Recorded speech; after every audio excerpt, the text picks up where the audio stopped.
In 1968, a drilling ship anchored in the middle of the Atlantic Ocean and lowered a pipe into the seafloor. The goal was simple: test whether the ocean floor was older than the continents. It was not. The rock beneath the Atlantic grew younger toward the center of the ocean, not older. The seafloor itself was being created there and pulled apart on either side. The ground beneath you feels permanent. It is not. Earth's outer shell is fractured into enormous slabs of rock. These slabs move every single day at roughly the speed your fingernails grow. Over millions of years, that slow motion redraws the entire planet. North America is drifting west. Africa is gradually splitting along a widening scar. The Atlantic Ocean expands while the Pacific Basin contracts. The Himalayas are still rising. Entire oceans have opened and closed before. Continents have collided, merged, and torn apart more than once in Earth's history. Earthquakes are not random events. They trace the edges of these moving plates. Volcanoes are not isolated mountains. They belong to a connected planetary system that recycles rock and gas from deep below. The map you learned in school is temporary. More than 200 million years ago, the Atlantic Ocean did not exist. Land that is now separated by thousands of miles once formed a single mass. This motion shapes climate over immense spans of time. It regulates carbon between rock, ocean, and air. No other known planet shows this kind of global renewal. Venus does not fracture into shifting plates. Mars does not rebuild its surface through constant recycling. Without this movement, the atmosphere might thicken beyond balance or thin beyond recovery. Mountains would erode and never rise again. But what is moving the world beneath our feet? How does solid rock behave like something that can flow? Why does this slow drift sustain a planet that could otherwise fall silent? And what happens if this engine ever stops? Tonight, we explore plate tectonics, the hidden engine that keeps Earth alive. But before we begin, if you find peace in these gentle journeys, where science drifts like a lullaby, I'd be so grateful if you gave this video a like or tap subscribe so that more curious dreamers can join us here. And if you'd like, let me know in the comments where you're listening from tonight and what time it is there. It's always such a joy to see how far this little sleepy corner of science can travel across the world. So now take a deep breath, let your shoulders loosen, and together let us trace the deep currents that slowly reshape the surface of our world. For centuries, the continents were treated as fixtures of creation, immense and immovable, resting where they had always rested. Mountains were thought to rise from cooling contraction, oceans to settle into basins formed at the beginning of time. Maps carried an unspoken certainty. The shapes of land and sea appeared permanent, as though the planet had chosen its design early and never revised it.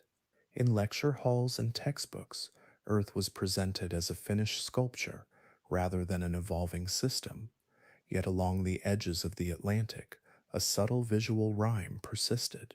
The eastern curve of South America seemed to echo the western coastline of Africa, not perfectly, but with a suggestion of former unity.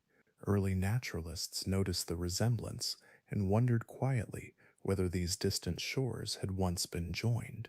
The idea lingered at the margins of science, intriguing but unsupported, a resemblance without a mechanism. Fossils deepened the puzzle. In both Brazil and southern Africa, paleontologists uncovered remains of Mesosaurus, a small freshwater reptile that could not have crossed a vast salt ocean. Identical plant fossils appeared across continents, now separated by thousands of miles. Layers of rock, folded and mineral-rich, aligned in age and composition when reconstructed across the Atlantic Divide. These patterns suggested continuity, where the ocean now intervened. In the early 20th century, Alfred Wegener gathered these threads into a single proposition.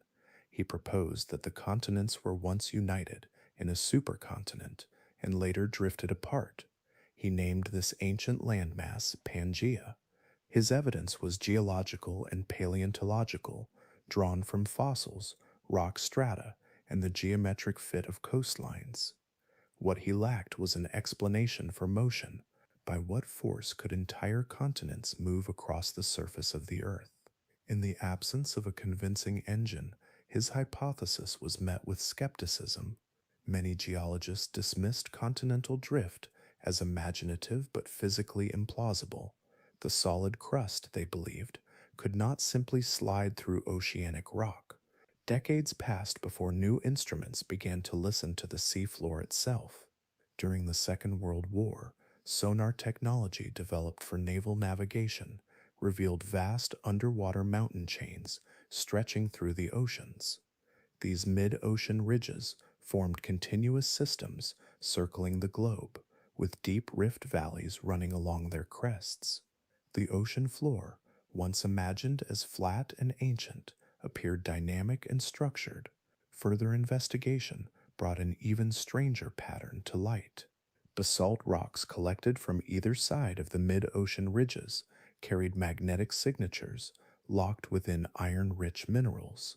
These signatures recorded reversals in Earth's magnetic field, alternating between normal and reversed polarity. When mapped, they formed symmetrical stripes on both sides of the ridge, like a mirrored barcode across the ocean floor. The youngest rocks lay at the ridge axis, with progressively older rocks spreading outward.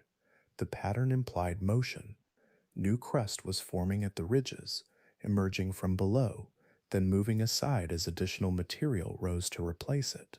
The seafloor was not a static foundation, but a conveyor, continuously created and gradually carried away. This process, known as seafloor spreading, provided the mechanism that Wegener had lacked. Continents were not plowing through fixed ocean basins. They were embedded within moving plates that included both continental and oceanic crust. By the late 1960s, disparate observations converged into a unified framework. Continental drift, mid-ocean ridges, magnetic striping, and deep ocean trenches were understood as expressions of a single system. The theory of plate tectonics was born, not as a single insight, but as a quiet synthesis. The planet, once thought rigid and settled, revealed itself as mobile, its surface assembled from plates in slow, persistent motion. Far below the landscapes we recognize, beneath soil, cities, forests, and ocean basins, the planet arranges itself in quiet layers. This arrangement is not visible to the eye, yet it governs every mountain that rises and every basin that sinks. Earth is built in concentric shells, each distinct in composition, temperature, and behavior, nested one within another like slow-turning spheres. The outermost layer is the crust, a thin skin when compared to the planet's full radius. Beneath continents, this crust is thick and buoyant, composed largely of lighter silicate minerals, rich in aluminum and potassium. In some regions, it extends more than 70 kilometers downward before giving way to deeper material. Beneath the oceans, however, the crust is far thinner, often less than 10 kilometers thick, formed primarily of dense basalt created along spreading ridges. These two varieties, continental and oceanic, differ not only in thickness, but in density and age. Continental crust can persist for billions of years, while oceanic crust is continually renewed and recycled over far shorter spans of geological time. Below the crust lies the mantle, a vast region extending nearly 3,000 kilometers toward the planet's center. Though often imagined as molten, most of the mantle is solid rock, compressed by immense pressure. Its composition is dominated by magnesium and iron-rich silicates, darker and denser than the rocks above. Temperature increases steadily with depth, beginning at several hundred degrees Celsius near the crust and rising to several thousand degrees in the deepest mantle. This gradient does not melt the mantle entirely, because pressure also increases, raising the melting point of the rock. Instead, the mantle exists in a state that is solid, yet capable of flowing slowly over immense periods, deforming under stress, like wax warmed just enough to yield. The crust and the uppermost portion of the mantle together form the lithosphere, a rigid outer shell broken into plates. Beneath it lies the asthenosphere, a region within the upper mantle where heat softens the rock enough to allow gradual movement. The difference between these layers is not defined by composition alone, but by mechanical behavior. In the lithosphere, rock fractures under stress. In the asthenosphere, it bends and creeps. Heat reduces rigidity, allowing minerals to shift past one another without shattering. This subtle change in strength permits the overlying plates to move. The plates do not float on liquid magma, but rest upon mantle rock that behaves plastically over geological time. Their buoyancy arises from differences in density. Continental crust, being lighter, rides higher on the mantle, forming elevated land masses. Oceanic crust, denser and thinner, sits lower, creating the deep ocean basins. This principle of isostasy maintains a dynamic balance. When mountains build, their roots extend downward into the mantle. When erosion removes mass from above, the crust gradually rebounds upward. Deeper still, beneath the mantle lies the outer core, composed primarily of molten iron and nickel. Here temperatures exceed 4,000 degrees Celsius, and pressure is immense. The liquid metal circulates slowly, generating Earth's magnetic field through complex motions driven by heat escaping from the inner regions. At the center rests the inner core, a solid sphere of iron and nickel compressed by such extraordinary pressure that it remains solid despite temperatures comparable to the surface of the sun. These layers together form a planet, structured not only by composition, but by temperature and pressure, by rigidity and flow. From the brittle crust to the slowly moving mantle and the churning metallic core, Earth's interior is arranged in gradients, each transition shaping the behavior of the layer above it. The surface plates, drifting with patient persistence, are supported by this hidden architecture, sustained by the deep thermal energy that still radiates from the planet's formation and from the steady decay of radioactive elements within. From orbit, the planet appears seamless, a continuous sweep of blue and cloud and land.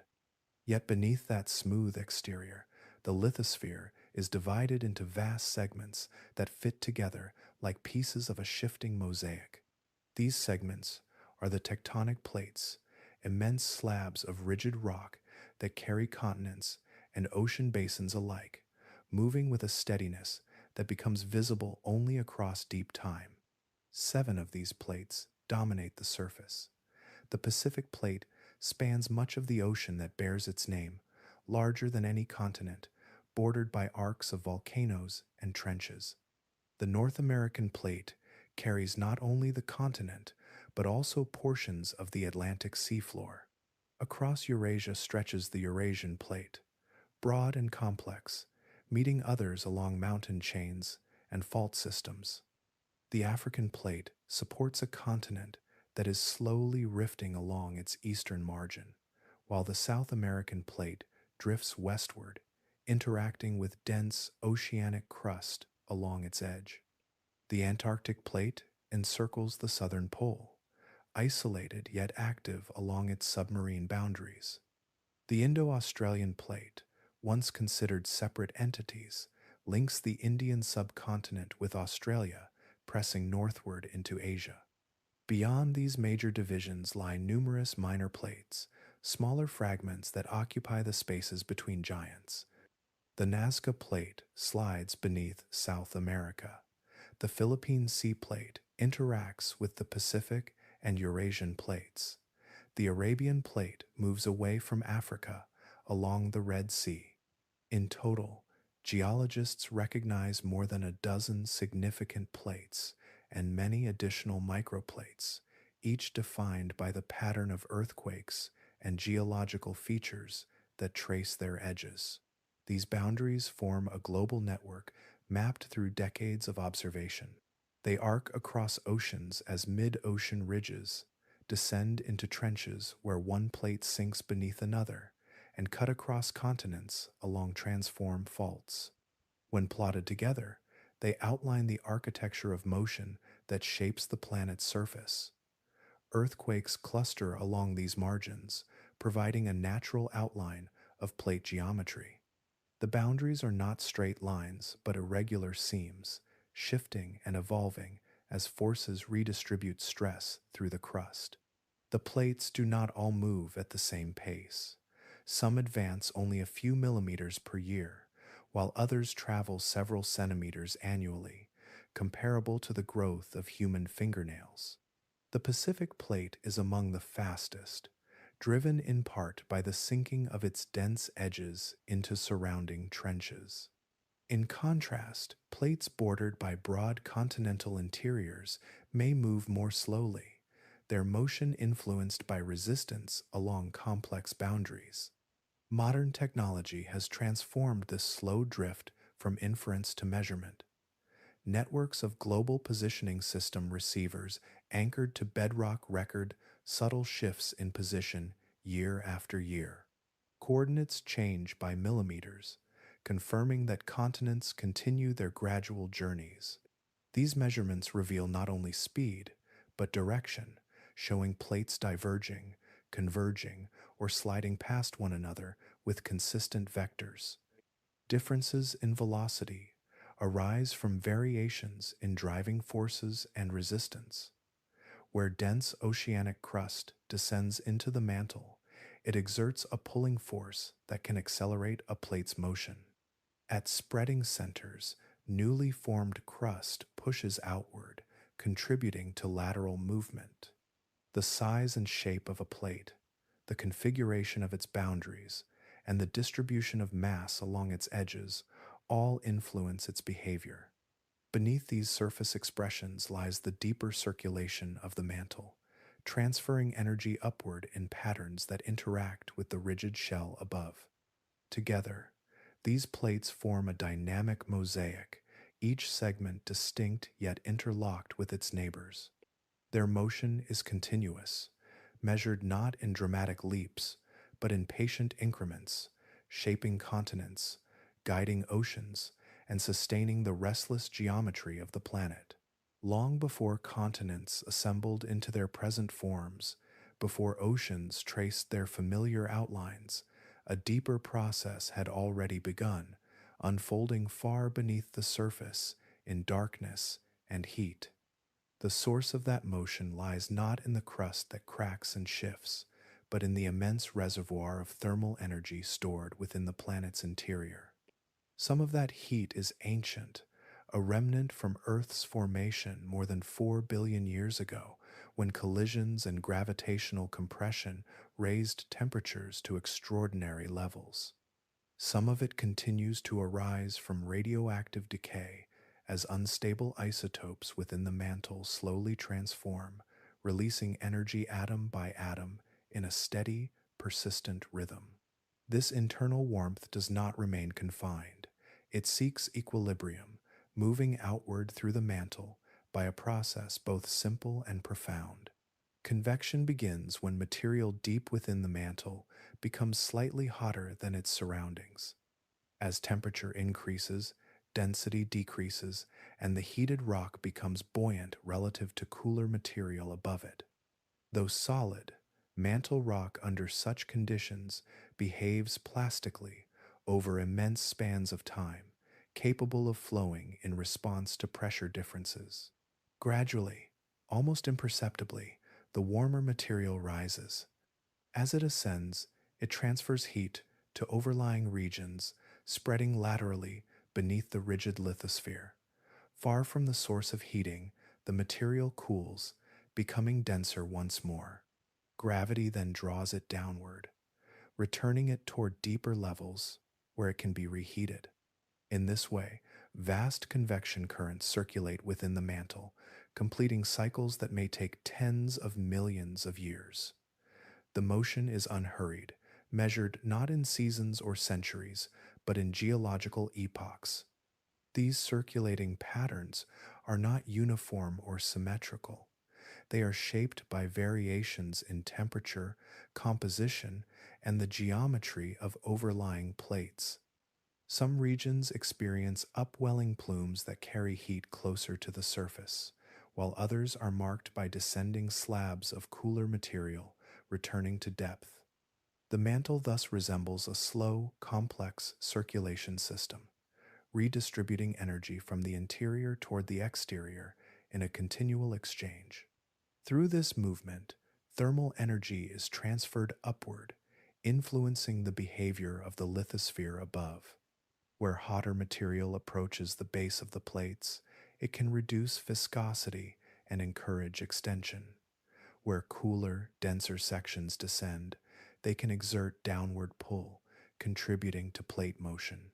The surface expressions of tectonics, mountain building, seafloor spreading, and subduction are connected to this deeper circulation, though separated by many kilometers of rock. Despite its scale, convection in the mantle remains subtle in pace. A few centimeters of movement per year at the surface correspond to circulation patterns thousands of kilometers wide beneath. The power of the process does not arise from speed, but from persistence. Over millions of years, even slight differences in density and temperature accumulate into significant displacement. Entire ocean basins open and close as a consequence of these steady currents. The energy driving convection continues to dissipate slowly as the planet cools.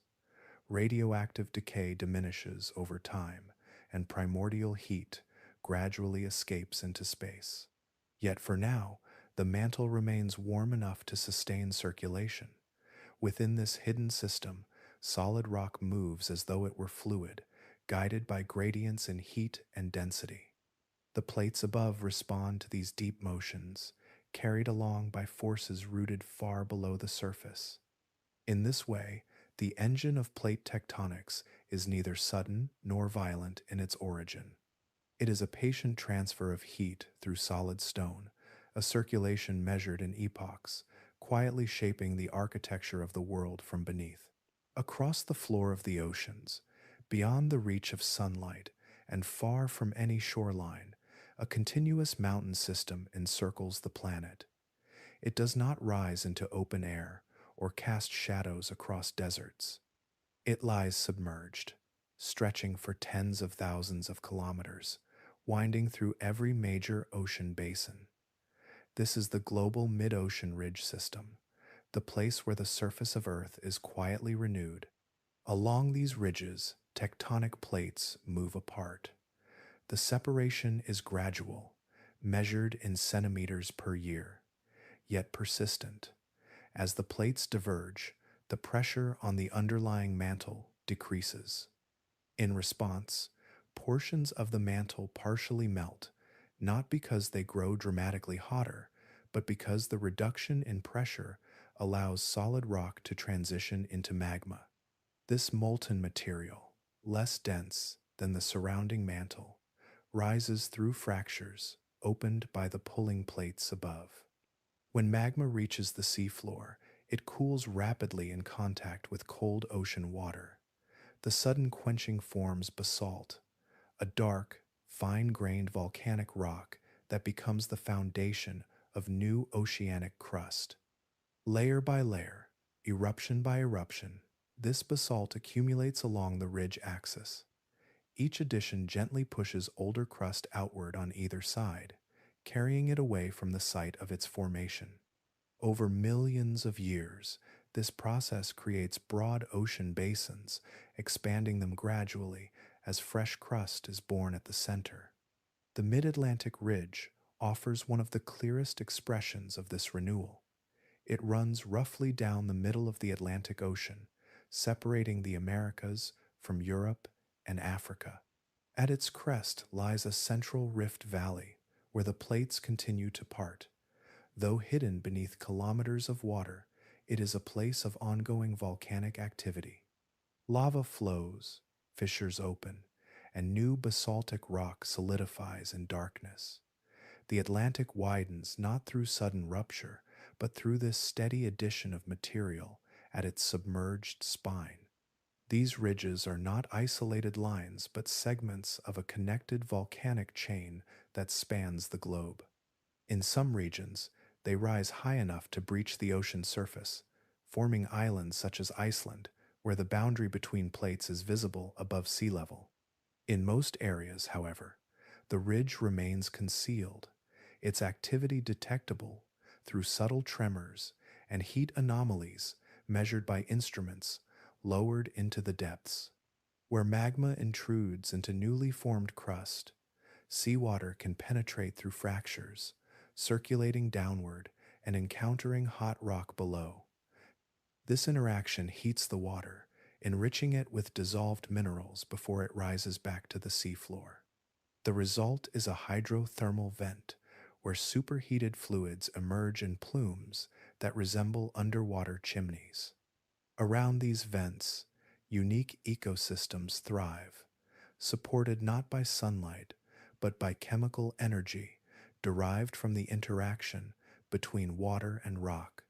Though life itself belongs to another story, its presence here marks the profound connection between deep geological processes and biological possibility. As new crust forms at divergent boundaries, older oceanic crust is carried outward, cooling and thickening as it moves away from the ridge. The symmetry of this process is recorded in the rocks themselves, preserving patterns of magnetic alignment that reflect the history of Earth's shifting field. Yet beneath these records lies a simpler truth. At divergent boundaries, the planet grows new skin. The ocean floor is not a static expanse, but a dynamic surface, continuously generated along submerged mountain chains that circle the globe in patient motion. At certain margins of the oceans, the seafloor does not widen or renew itself. Instead, it bends. The descent begins gradually, almost imperceptibly, as one tectonic plate approaches another. When an oceanic plate meets either a continental plate or another oceanic plate, density becomes decisive. The colder, denser oceanic crust yields to gravity and begins to sink beneath its neighbor. This downward motion marks the beginning of a subduction zone, one of the most powerful and transformative processes on Earth. As the oceanic plate descends, it forms a deep trench along the boundary, a narrow depression that traces the line where the surface begins to fold into the mantle. These trenches are among the deepest places on the planet. The Mariana Trench in the western Pacific descends nearly 11 kilometers below sea level, a vast chasm carved not by erosion, but by the bending of lithosphere into the interior. The water above remains calm and dark, unaware of the immense forces shaping the crust below. The descending slab does not melt immediately. For hundreds of kilometers, it remains relatively cool compared to the surrounding mantle, carrying with it sediments, altered oceanic crust, and trapped water within minerals. As pressure and temperature increase with depth, chemical changes begin. Water is released from hydrated minerals into the overlying mantle wedge. This addition of water lowers the melting point of surrounding rock, allowing partial melting to occur at temperatures lower than would otherwise be required. The magma generated through this process is less dense than the solid mantle around it. It rises slowly, gathering within chambers beneath the overriding plate. In time, some of this magma reaches the surface, giving rise to volcanic arcs that parallel the trench offshore. These arcs may form chains of volcanic islands, such as those scattered across the Pacific, or mountain belts along continental margins. Their alignment reflects the geometry of the subducting slab beneath. Where oceanic crust sinks beneath a continent, the result can be a line of stratovolcanoes rising along the edge of the landmass. The Andes in South America owe their existence to such a boundary, where the Nazca Plate descends beneath the South American plate. Each eruption draws upon material that once formed part of the ocean floor, transformed by heat, pressure, and chemical interaction before reemerging at the surface in altered form. Subduction also generates intense seismic activity. As the descending plate grinds against the overriding plate, stress accumulates. Friction resists motion until it is overcome, releasing energy in earthquakes that trace the path of the sinking slab deep into the mantle. These zones of seismicity reveal the angled descent of the plate, mapping its journey downward. Through subduction, oceanic crust is recycled into the mantle. Unlike continental crust, which can persist for billions of years, most oceanic crust survives only a few 100 million years before it is drawn back into the interior. The cycle is continuous.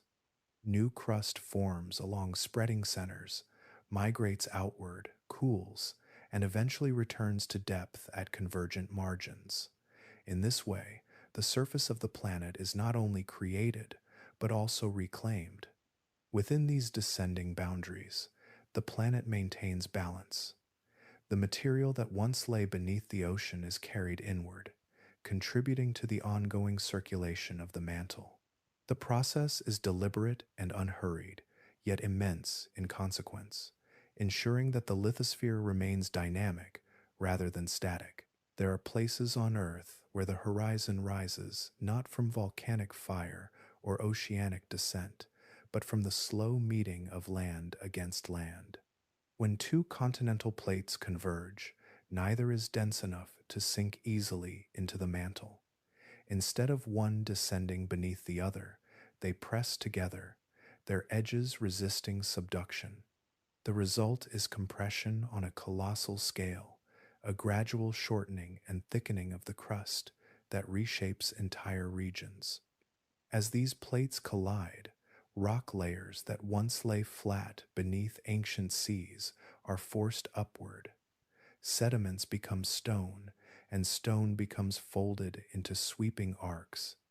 The crust crumples, stacking upon itself along thrust faults that carry slabs of rock many kilometers over their neighbors.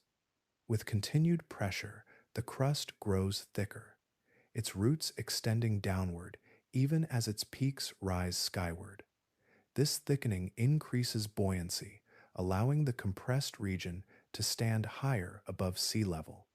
The Himalayas are the most striking expression of this process. Their story began tens of millions of years ago, when the Indian plate drifted northward across the Tethys Ocean and eventually met the southern edge of the Eurasian plate. The ocean that once separated them vanished as its crust was consumed at subduction zones. When continental margins finally collided, the nature of the interaction changed. Instead of descending, India pressed into Eurasia, and the boundary between them transformed into a vast zone of uplift.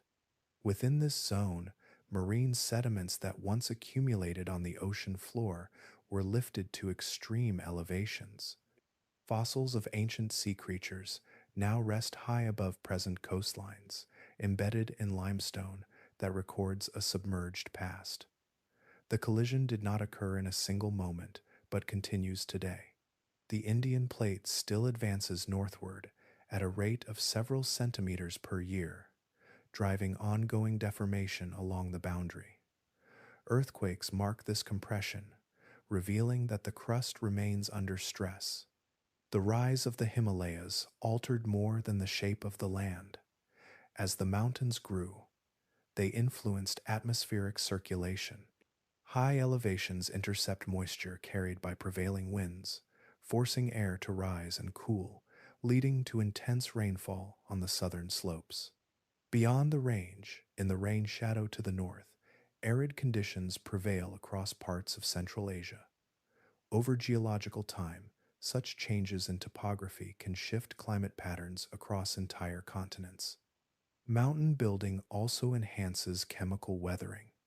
Exposed rock at high elevation interacts with water and carbon dioxide in the atmosphere, gradually breaking down and transporting dissolved minerals to the oceans. This process draws carbon from the air, linking tectonic uplift to long-term climate regulation. In this way, the collision of continents contributes not only to dramatic landscapes, but also to subtle atmospheric balance. Deep beneath the peaks, the crust remains thickened and warm, adjusting slowly to the immense forces imposed upon it. Portions of the lower crust may flow laterally, redistributing mass and sustaining elevation. Erosion shapes the summits even as uplift continues from below, maintaining a dynamic equilibrium between construction and removal. Continental collisions reveal a different face of plate tectonics, one defined not by creation or recycling of ocean floor, but by the transformation of land itself. Where buoyant plates meet, the planet responds by lifting stone into the sky, recording the persistence of motion in ranges that stretch for thousands of kilometers. Not all plate boundaries announce themselves with rising mountains or descending slabs. In some regions, the motion is lateral, a sideways negotiation along narrow fractures that slice through crust already formed. At these transform boundaries, plates move past one another, neither creating new lithosphere nor consuming old. The interaction is defined by shear, a horizontal displacement that offsets landscapes with measured persistence. The edges where this occurs are marked by fault lines, fractures that extend for hundreds or even thousands of kilometers.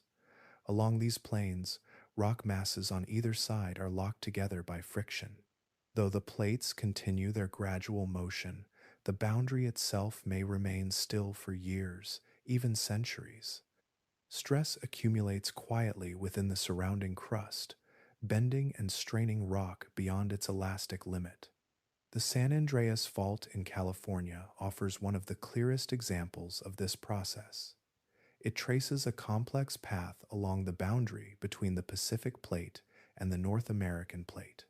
On one side, coastal California moves northwestward. On the other, the interior of North America drifts in a different direction. The relative motion is only a few centimeters per year, yet over millions of years it has displaced entire sections of coastline by hundreds of kilometers. Unlike divergent or convergent margins, transform boundaries do not build volcanic arcs or trenches. Their defining feature is displacement. Streams may be offset, roads fractured, and ridgelines shifted along the fault trace. These surface expressions hint at deeper forces within the crust, where strain accumulates as plates attempt to slide past one another but are held in place by frictional resistance. When the stored stress exceeds the strength of the rocks along the fault, rupture occurs. The locked sections slip abruptly, releasing accumulated energy in the form of seismic waves. The ground shakes as elastic rebound restores the crust to a less strained configuration. These earthquakes do not signal the birth of new crust or the recycling of old, but rather the adjustment of plates already in motion. The depth of rupture varies, often confined to the brittle upper crust where rocks fracture rather than flow. Below this zone, at greater temperatures and pressures, deformation may occur more smoothly, allowing slow creep that relieves stress without producing large seismic events. The interplay between locked segments and creeping sections determines the frequency and magnitude of earthquakes along a given fault. Transform boundaries also connect other types of plate margins. Along mid-ocean ridges, transform faults offset segments of spreading centers, accommodating differences in direction and speed. In these submarine regions, Earthquakes occur as plates adjust to the geometry of their motion, even though the processes of crust formation continue nearby. Despite their subtlety in global maps, transform boundaries are powerful reminders that tectonic motion is not uniform. Plates do not move in isolation, but interact along complex seams where direction shifts and forces are redistributed.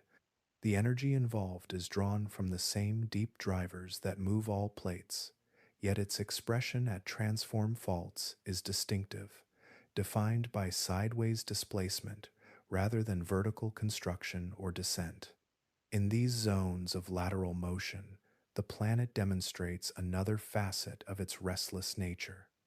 The crust does not merely spread or collide, it also slides, adjusting its vast mosaic through persistent shear. Over time, this horizontal motion reshapes coastlines, repositions landscapes, and records the steady drift of continents in lines etched across the surface. Beneath the stillness of plains and cities, stress gathers in silence. The crust, though rigid to human touch, is not immune to strain. Along faults where plates interact, rock is slowly bent by forces transmitted from deeper motions. For years or even centuries, this deformation remains unseen, stored as elastic energy within the brittle upper layers of the lithosphere. The concept known as elastic rebound describes what follows. As opposing sides of a fault attempt to move, friction locks them in place. The surrounding rock continues to deform, much like a branch flexed under tension. When the accumulated stress exceeds the strength of the fault, rupture occurs. The locked segment slips suddenly, and the distorted crust springs back toward a less strained state. This abrupt release sends energy radiating outward from the rupture zone. The point within the crust where rupture begins is called the focus, and directly above it on the surface lies the epicenter. From the focus, seismic waves travel through the planet in all directions. These waves carry the signature of the event, recording both the nature of the fault movement and the properties of the materials they traverse. Some waves compress and expand the ground in the direction of travel. These are primary waves, or P waves, capable of moving through solids, liquids, and gases. Others move the ground perpendicular to their path. These are secondary waves, or S waves, which travel only through solids. The differing behavior of these waves has revealed much about Earth's interior. As seismic waves pass through layers of varying density and composition, they change speed and direction. P waves slow and refract when entering the liquid outer core, while S waves do not pass through it at all. By measuring the arrival times of waves at stations across the globe, scientists have inferred the layered structure of the planet, mapping boundaries far beyond direct reach. Each earthquake thus becomes not only a surface disturbance, but also a probe into the depths.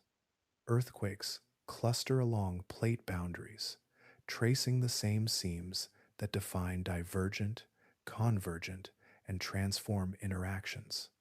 Along subduction zones, they outline the descending slab as it sinks into the mantle, forming inclined zones of seismicity that extend hundreds of kilometers downward. Along transform faults, they mark the sudden adjustments of plates sliding past one another. Even at spreading centers, smaller earthquakes accompany the steady formation of new crust. Some regions experience frequent seismic activity because they lie at the intersection of multiple plates or along particularly active boundaries. The Pacific Basin, encircled by convergent margins and transform faults, hosts a high concentration of large earthquakes. In contrast, stable continental interiors, distant from active boundaries, may remain relatively quiet for long intervals, though ancient faults can occasionally reactivate under changing stress conditions. The magnitude of an earthquake reflects the amount of energy released during rupture. Larger events correspond to longer fault segments, slipping, and greater displacement. Yet, even the most powerful earthquakes represent only a fraction of the energy stored in tectonic motion over geological time. They are episodic adjustments within a broader continuum of strain accumulation and release. Through these events, the planet expresses the tension inherent in moving plates. The ground shifts not randomly, but in accordance with deep forces transmitted through rigid rock. Each tremor echoes processes rooted far below, linking the surface we inhabit to the slow, persistent dynamics of the interior. In certain places, the boundary between interior and surface grows thin. There, molten rock gathers in chambers beneath the crust, held in darkness until pressure and buoyancy guide it upward. Volcanoes rise where pathways open through overlying stone, allowing material forged at depth to reach the open air. They are not isolated anomalies, but visible expressions of processes rooted far below. Magma forms under specific conditions within the mantle and lower crust. At subduction zones, descending slabs release water into surrounding rock, lowering melting temperatures and generating buoyant melt. Along spreading centers, decompression of rising mantle permits partial melting without a significant increase in heat. In other regions, plumes of anomalously warm mantle ascend from greater depth, thinning the lithosphere and producing localized melting. Each pathway yields magma of distinct composition, reflecting its origin and the materials it encounters on its ascent. Where subduction dominates, chains of volcanoes trace arcs parallel to ocean trenches. These volcanic arcs mark the line above a descending plate, their alignment revealing the geometry of the slab beneath. The magma feeding them is often rich in silica, producing viscous flows that trap gas and erupt explosively. Stratovolcanoes rise from repeated layers of lava and ash, forming steep-sided cones that can persist for hundreds of thousands of years. Their eruptions may send plumes high into the atmosphere, dispersing fine particles across continents. In contrast, shield volcanoes build broad, gently sloping profiles. Their magma is typically basaltic, low in silica, and relatively fluid. When it erupts, it spreads in thin layers that cool into expansive flows. Over time, these successive eruptions construct wide domes rather than steep peaks. Such volcanoes are common in regions influenced by mantle plumes and along certain oceanic settings. Their eruptions are often less explosive, yet their cumulative output can be immense. Encircling much of the Pacific Ocean is a vast zone of subduction and volcanic activity known as the Ring of Fire. Here, numerous plates converge, and volcanic arcs form a near-continuous chain from the Americas through East Asia to Oceania. Earthquakes accompany this activity, reflecting the same tectonic interactions that generate magma. The concentration of volcanoes in this region illustrates how deeply plate boundaries shape the distribution of surface phenomena. Volcanoes influence more than landscapes.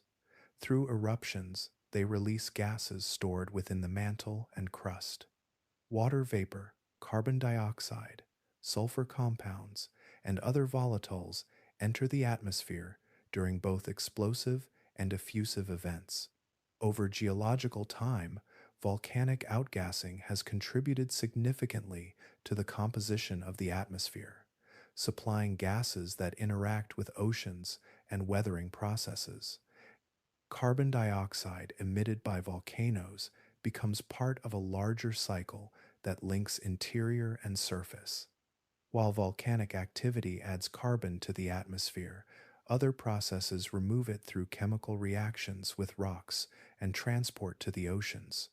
Subduction then carries carbon-bearing sediments, and altered crust back into the mantle, completing a long-term exchange. Volcanoes thus act as both sources and conduits within a planetary system that regulates climate across millions of years.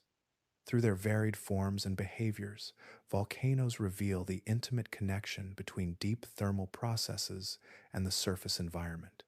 Each eruption is a brief moment in a much longer narrative, one in which molten material rises, solidifies, and reshapes both land and atmosphere in patient continuity.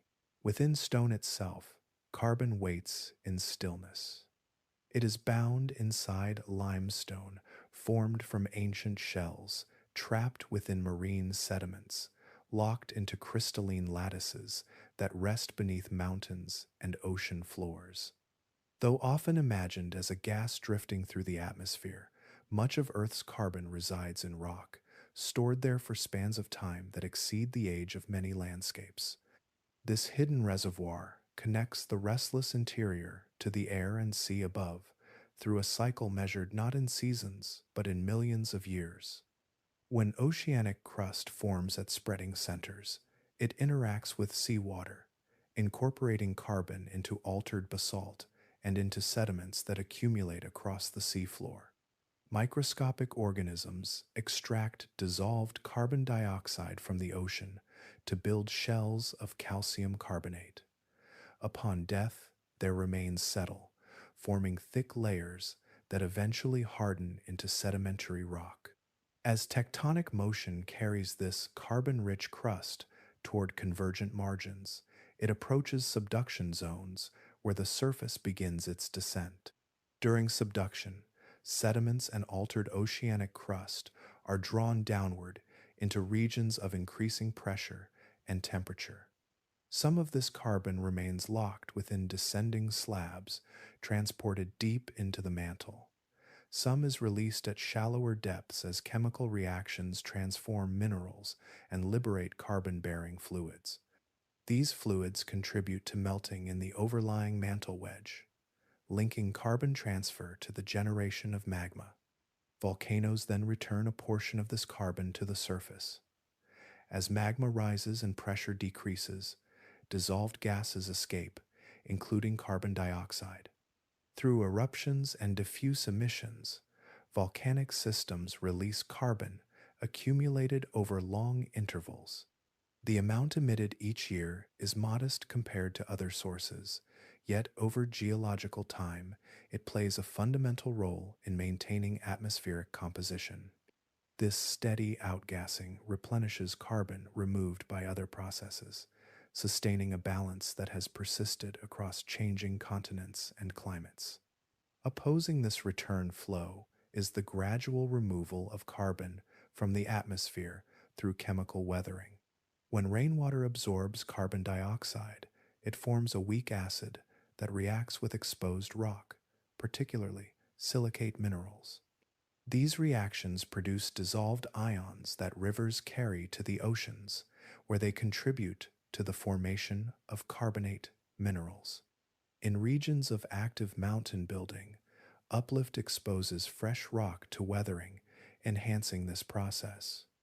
The collision of continents, the rise of ranges, and the exposure of new surfaces all influence the rate at which carbon is drawn from the air.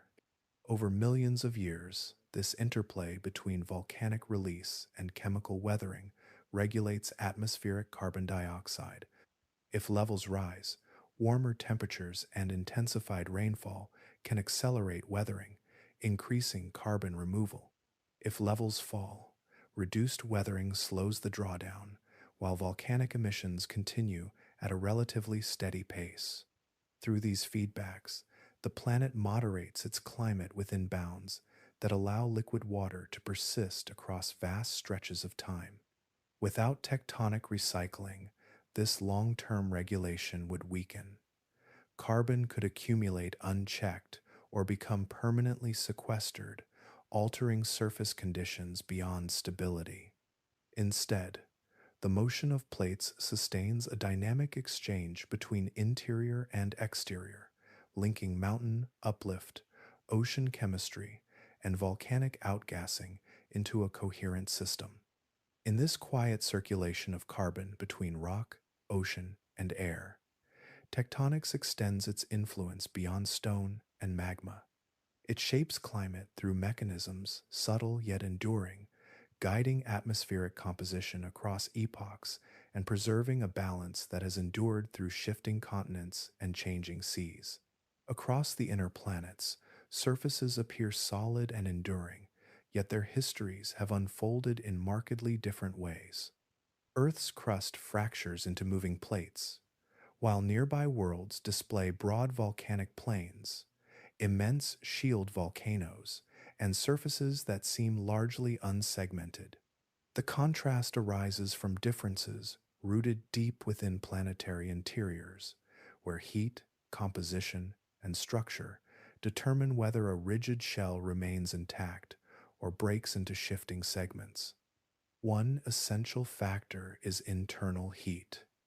Earth retains substantial thermal energy from its formation, supplemented by ongoing radioactive decay within the mantle. This sustained heat supports long-lived convection, maintaining sufficient temperature contrasts to drive motion in the overlying lithosphere. Larger planets cool more slowly, preserving internal warmth over billions of years. Smaller bodies lose heat more rapidly, allowing their interiors to stiffen and their outer shells to thicken. Mars illustrates this effect. With roughly half Earth's diameter, it possesses a higher surface-to-volume ratio, enabling heat to escape more efficiently. As its interior cooled, mantle convection weakened, and the lithosphere thickened into a rigid, continuous shell. Without sufficient internal vigor, the crust did not fragment into mobile plates. Instead, volcanic activity became localized, producing massive features such as Olympus Mons, which rose through a stationary crust rather than migrating with shifting boundaries. Venus presents a different case. Similar in size to Earth, it likely retains considerable internal heat, yet its surface does not exhibit the network of plate boundaries seen on our planet. Instead, much of Venus appears to operate under what geologists describe as a stagnant lid regime. In this configuration, the lithosphere forms a single, unbroken shell that resists subduction. Heat accumulates beneath it until periodic resurfacing events may occur, but continuous plate recycling is absent. Water plays a decisive role in this divergence.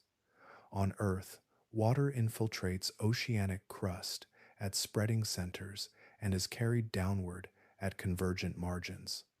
Within subduction zones, water released from descending slabs lowers the melting temperature of surrounding mantle rock and weakens minerals along fault plains. This hydration reduces friction and promotes the initiation and continuation of subduction. In effect, water acts as a lubricant, facilitating the bending and sinking of lithosphere into the mantle. Without abundant surface and internal water, the lithosphere becomes stronger and more resistant to deformation. Venus, lacking oceans and possessing a much drier crust, may not experience the same weakening mechanisms that enable subduction on Earth. Its outer shell, therefore, remains comparatively rigid, preventing the establishment of long-lived plate boundaries. Even if internal heat is present, the mechanical properties of the lithosphere can inhibit the formation of moving plates. Lithosphere thickness also matters. On Earth, oceanic lithosphere cools and thickens as it ages, eventually becoming dense enough to sink at subduction zones. This density contrast between plates and underlying mantle helps sustain motion. If the lithosphere grows too thick or lacks sufficient density contrast, subduction becomes more difficult to initiate. The interplay between thermal structure, composition, and hydration determines whether plates can break, bend, and descend. Thus, Earth's tectonic behavior emerges from a convergence of conditions. Adequate internal heat sustains convection. Abundant water weakens crustal materials and enables subduction. Lithospheric properties permit fragmentation into mobile segments. Other planets, shaped by different sizes, compositions, and histories, follow alternative paths. The presence of plate tectonics on Earth is not an inevitability of rocky worlds, but a consequence of specific physical and chemical circumstances that have allowed its surface to remain in motion for billions of years, long before continents resembled their present outlines, before familiar oceans opened and closed. The young Earth carried a surface unlike the one we know. The crust was thinner, the mantle hotter, and impacts from space were more frequent. In that distant era, more than 4 billion years ago, the question of when plate tectonics began remains one of geology's most intricate debates.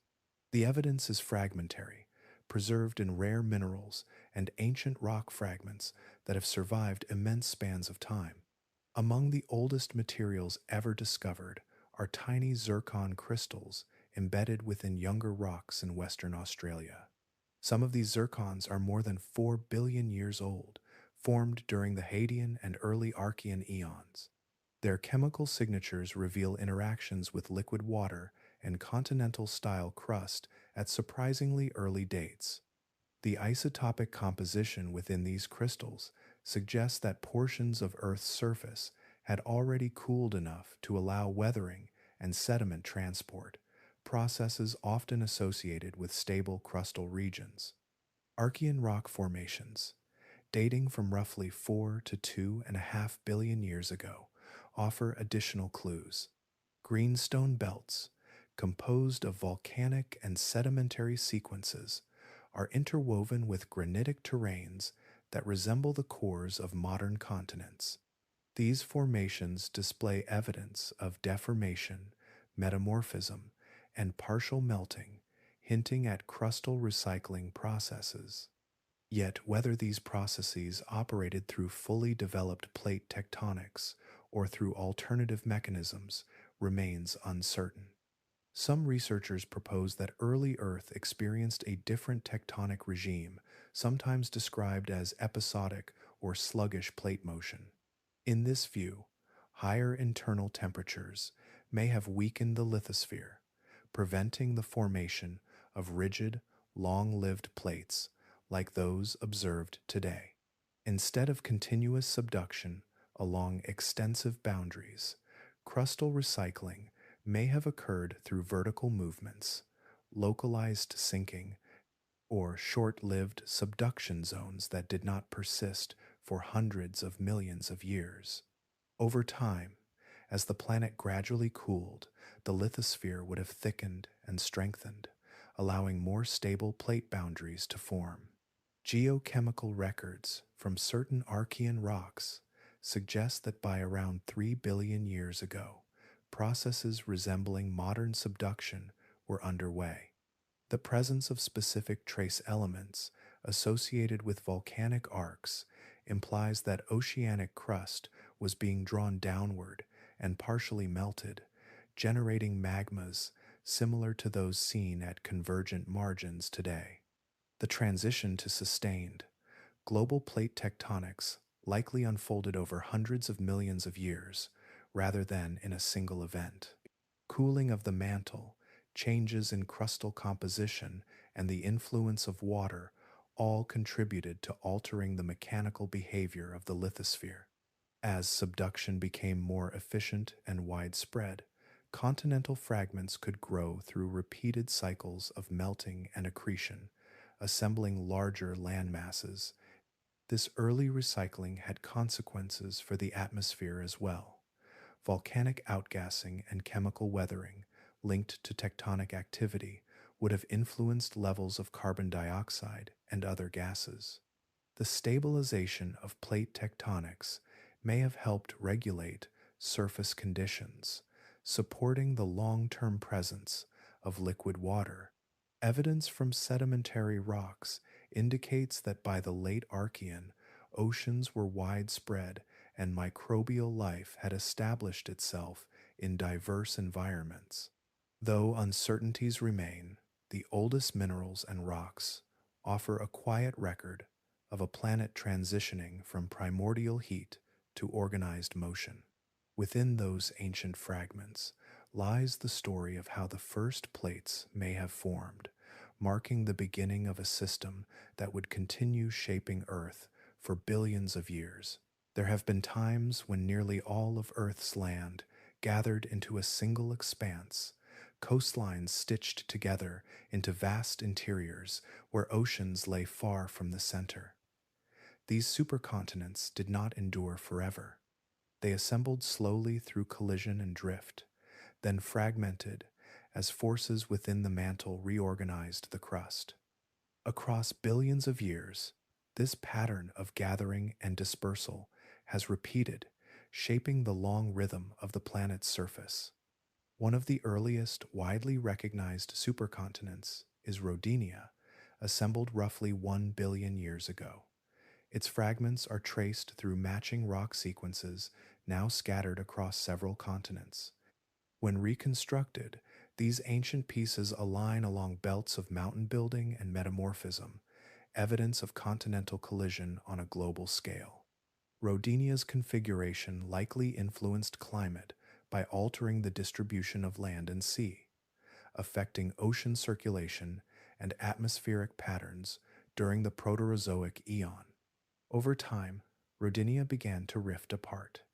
Heat accumulating beneath its thickened crust weakened portions of the lithosphere, leading to the formation of new ocean basins. As continents separated, seaways opened, and coastlines expanded. From these shifting fragments emerged another assembly known as Pannotia, a more transient configuration that existed near the end of the Precambrian.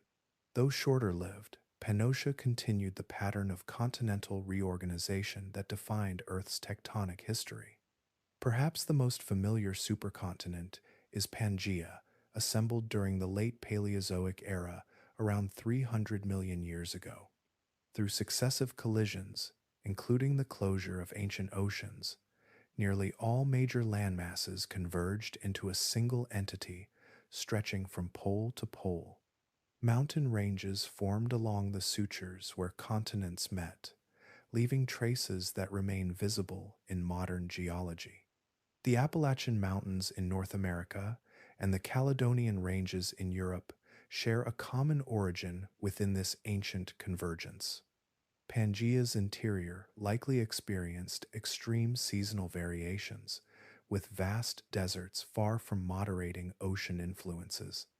The arrangement of continents affected ocean currents, redirecting flows that regulate heat distribution across the globe.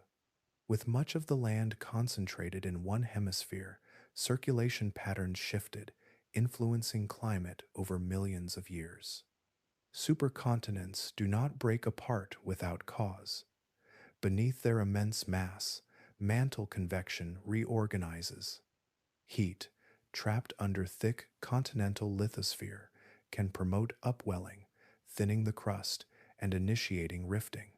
As fractures widen, magma intrudes and new oceanic crust forms, separating previously united landmasses.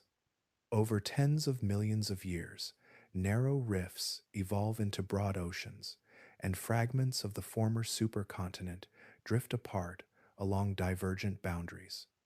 The breakup of Pangaea began in the early Mesozoic era, when rifting opened the Atlantic Ocean and divided the land into northern and southern portions.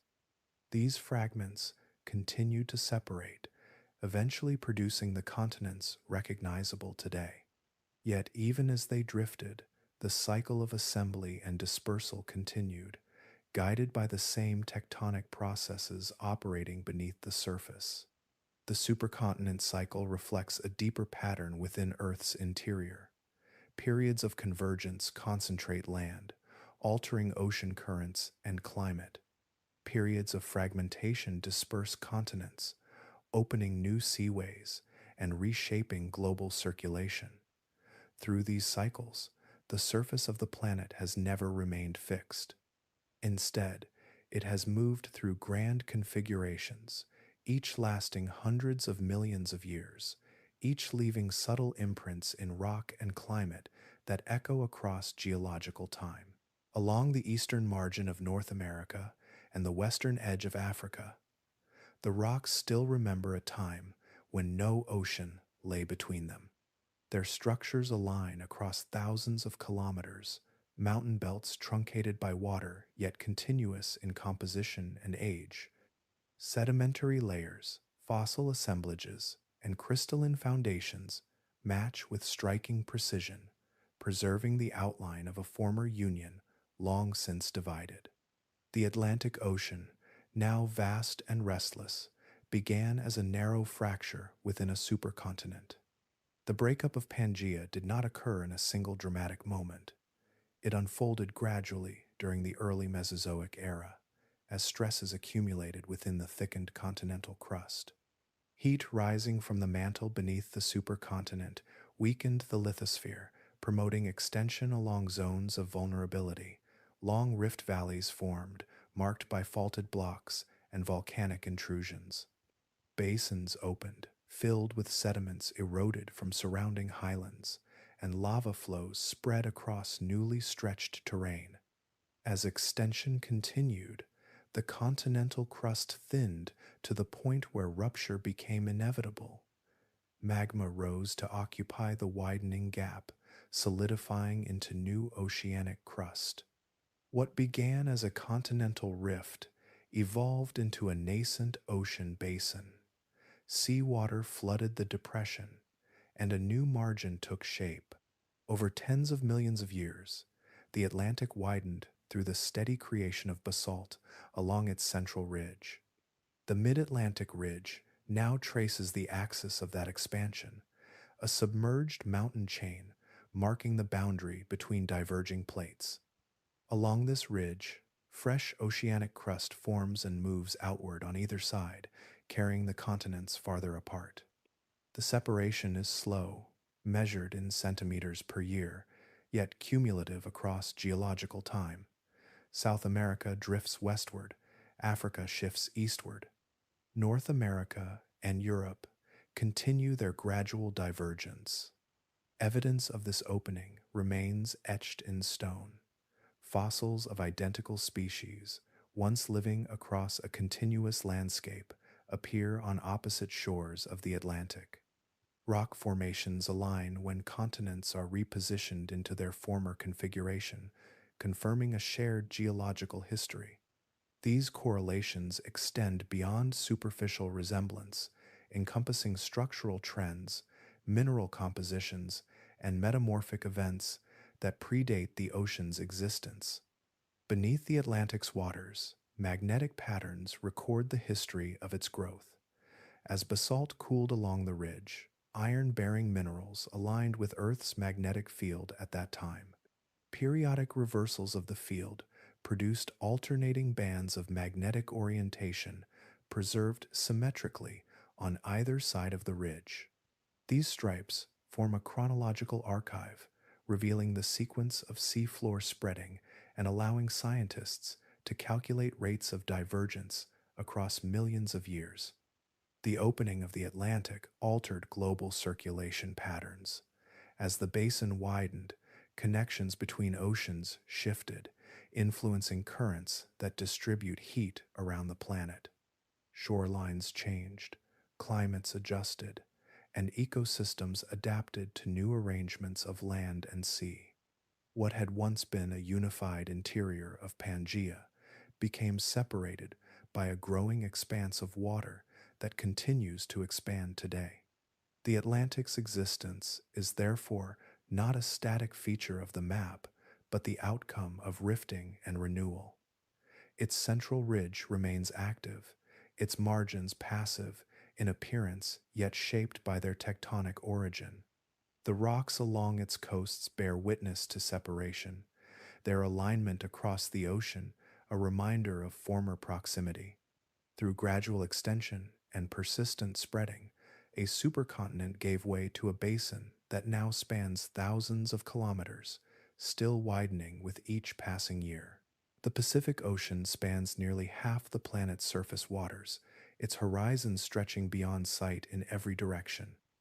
Yet beneath its vastness lies a boundary condition unlike that of the Atlantic. Where the Atlantic is framed largely by passive margins and steady expansion, the Pacific is encircled by convergent edges, its perimeter defined by descent rather than growth. Around its margins, oceanic crust bends and sinks into the mantle along a nearly continuous chain of subduction zones. This encircling belt forms what is known as the Ring of Fire, a broad arc of trenches, volcanic arcs, and frequent earthquakes that traces the Pacific's outline. Along the western coasts of the Americas, the Nazca and Cocos plates descend beneath continental margins. Across the western Pacific, plates converge in complex patterns near Japan, the Philippines, Indonesia, and New Zealand. In these regions, deep ocean trenches mark the initiation of downward motion, while volcanic islands and mountain ranges rise above. The effect of this geometry is cumulative. While new oceanic crust continues to form along spreading centers within the Pacific Basin, much of that crust eventually reaches a convergent boundary where it is consumed. Subduction removes oceanic lithosphere more rapidly than it is replaced in certain sectors, leading to a gradual reduction in the ocean's overall area. The Pacific, despite its immense size, is slowly shrinking. This process unfolds over tens of millions of years. Oceanic crust generated near the East Pacific Rise moves outward, cools, thickens, and ultimately approaches a trench. There it begins its descent, returning to the mantle from which it once emerged. Earthquakes outline the sinking slabs, and volcanic arcs above reflect the partial melting triggered by subduction. The surface expressions, from towering stratovolcanoes to deep marine trenches, mark stages in a long cycle of creation and reclamation. The contrast between the Pacific and the Atlantic reveals the asymmetry of global tectonics. Where one ocean widens through persistent spreading and relatively limited subduction, the other is bordered by zones that favor destruction of crust. This imbalance is not static. Over geological time, the configuration of plates can shift, redistributing sites of spreading and subduction. Oceans that expand in one era may contract in another, participating in the broader rhythm of supercontinent assembly and dispersal. Looking far ahead, models of plate motion suggest that the Pacific Basin may continue to diminish as subduction persists along its margins. Continents, now separated by thousands of kilometers, could eventually draw closer together if convergent processes dominate.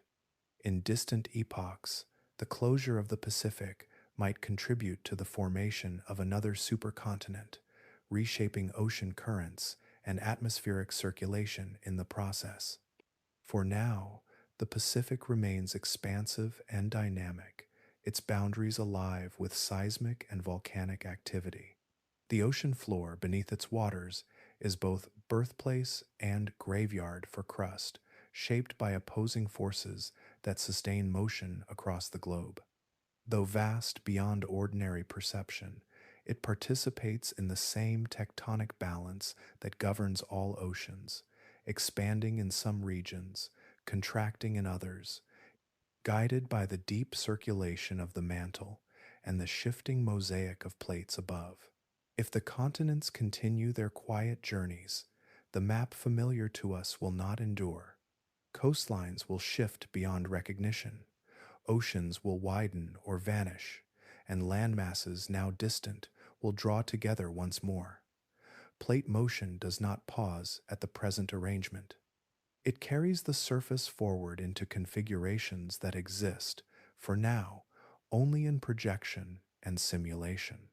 Geodynamic models, grounded in measured plate velocities and mantle convection patterns, suggest that a new supercontinent will eventually assemble.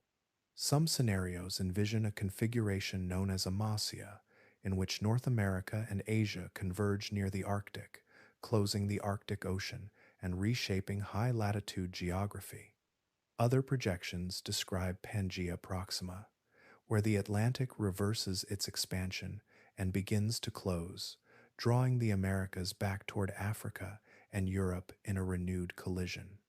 These outcomes depend on how subduction zones evolve and where new ones initiate, processes that unfold gradually over tens of millions of years. Continental drift projections extend far beyond human timescales. In roughly 50 million years, Africa is expected to continue its northward movement, further compressing the Mediterranean region. Australia will move closer to Southeast Asia, altering ocean circulation in the western Pacific. Over 100 to 200 million years, if present motions persist, major oceans may narrow while others expand, setting the stage for broader convergence. The closure of a large ocean basin would require sustained subduction along its margins, gradually consuming oceanic crust until opposing continents meet. The assembly of a supercontinent alters more than geography. When land masses cluster, ocean currents reorganize. Heat transport between equator and poles changes, influencing temperature gradients and atmospheric circulation.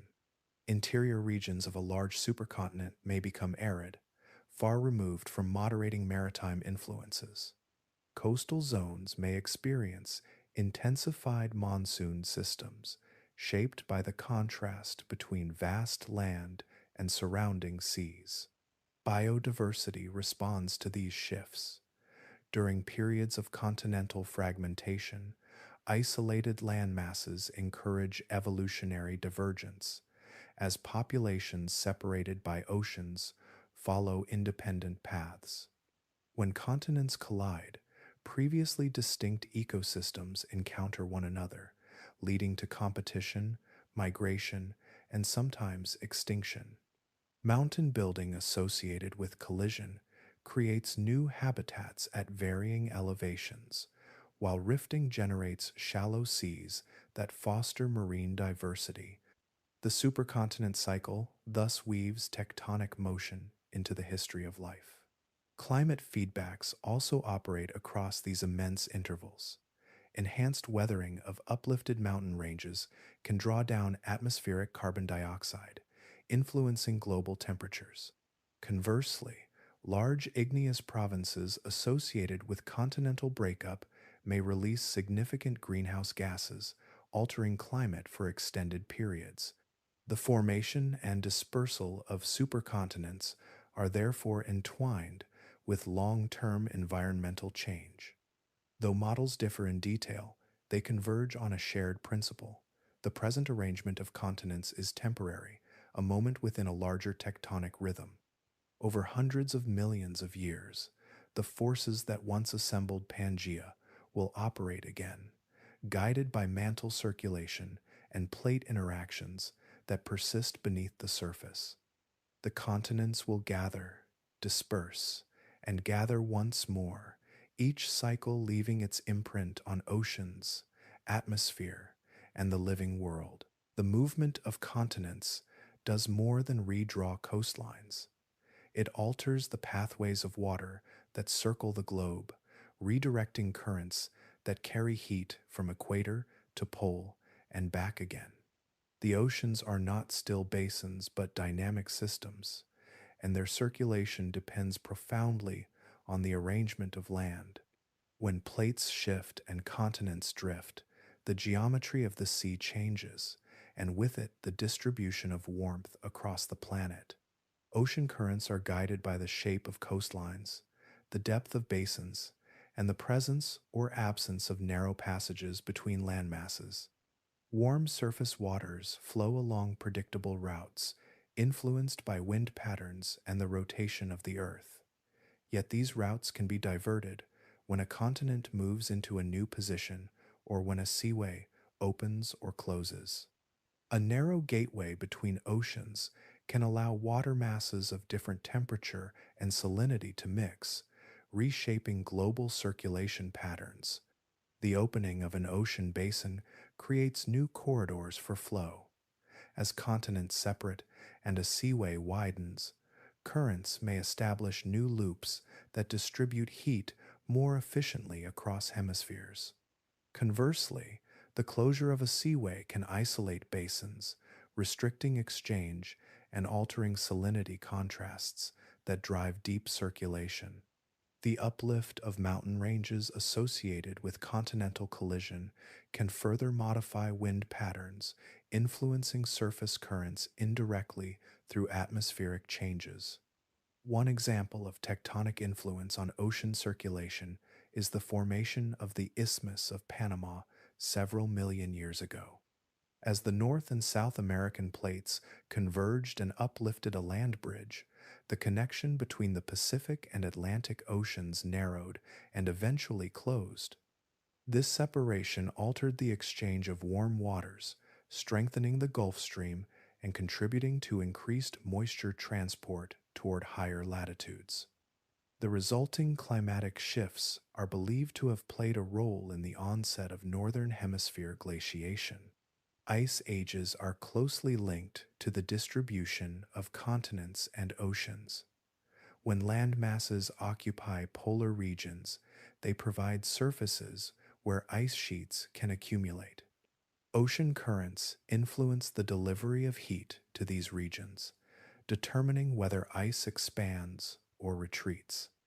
Tectonic rearrangements that redirect currents can therefore tip the balance toward cooler or warmer global conditions.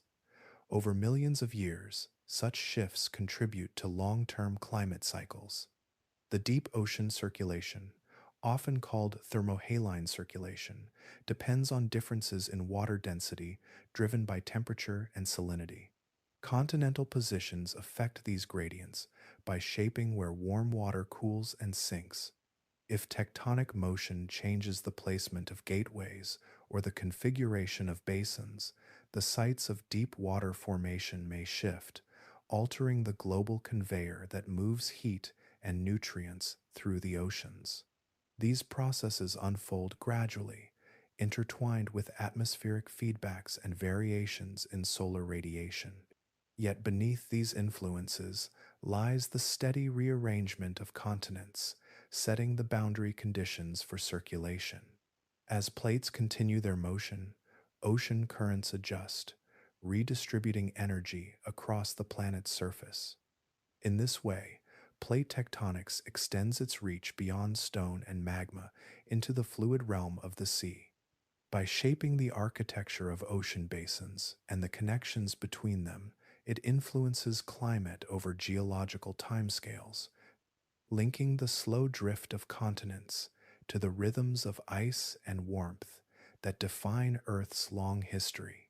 At certain intervals in Earth's history, the fossil record thins abruptly. Diverse communities that flourished for millions of years diminish within comparatively brief spans, leaving behind layers of rock that mark profound biological change.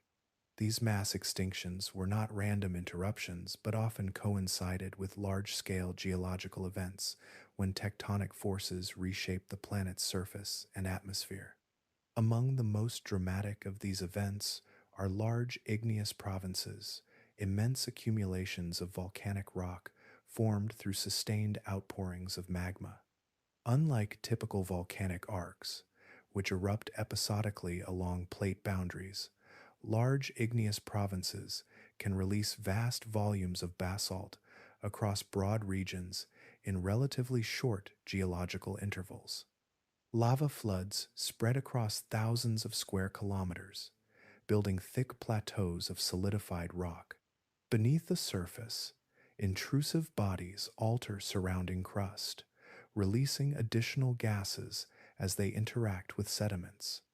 The Siberian traps, formed approximately 250 million years ago, represent one of the most significant examples.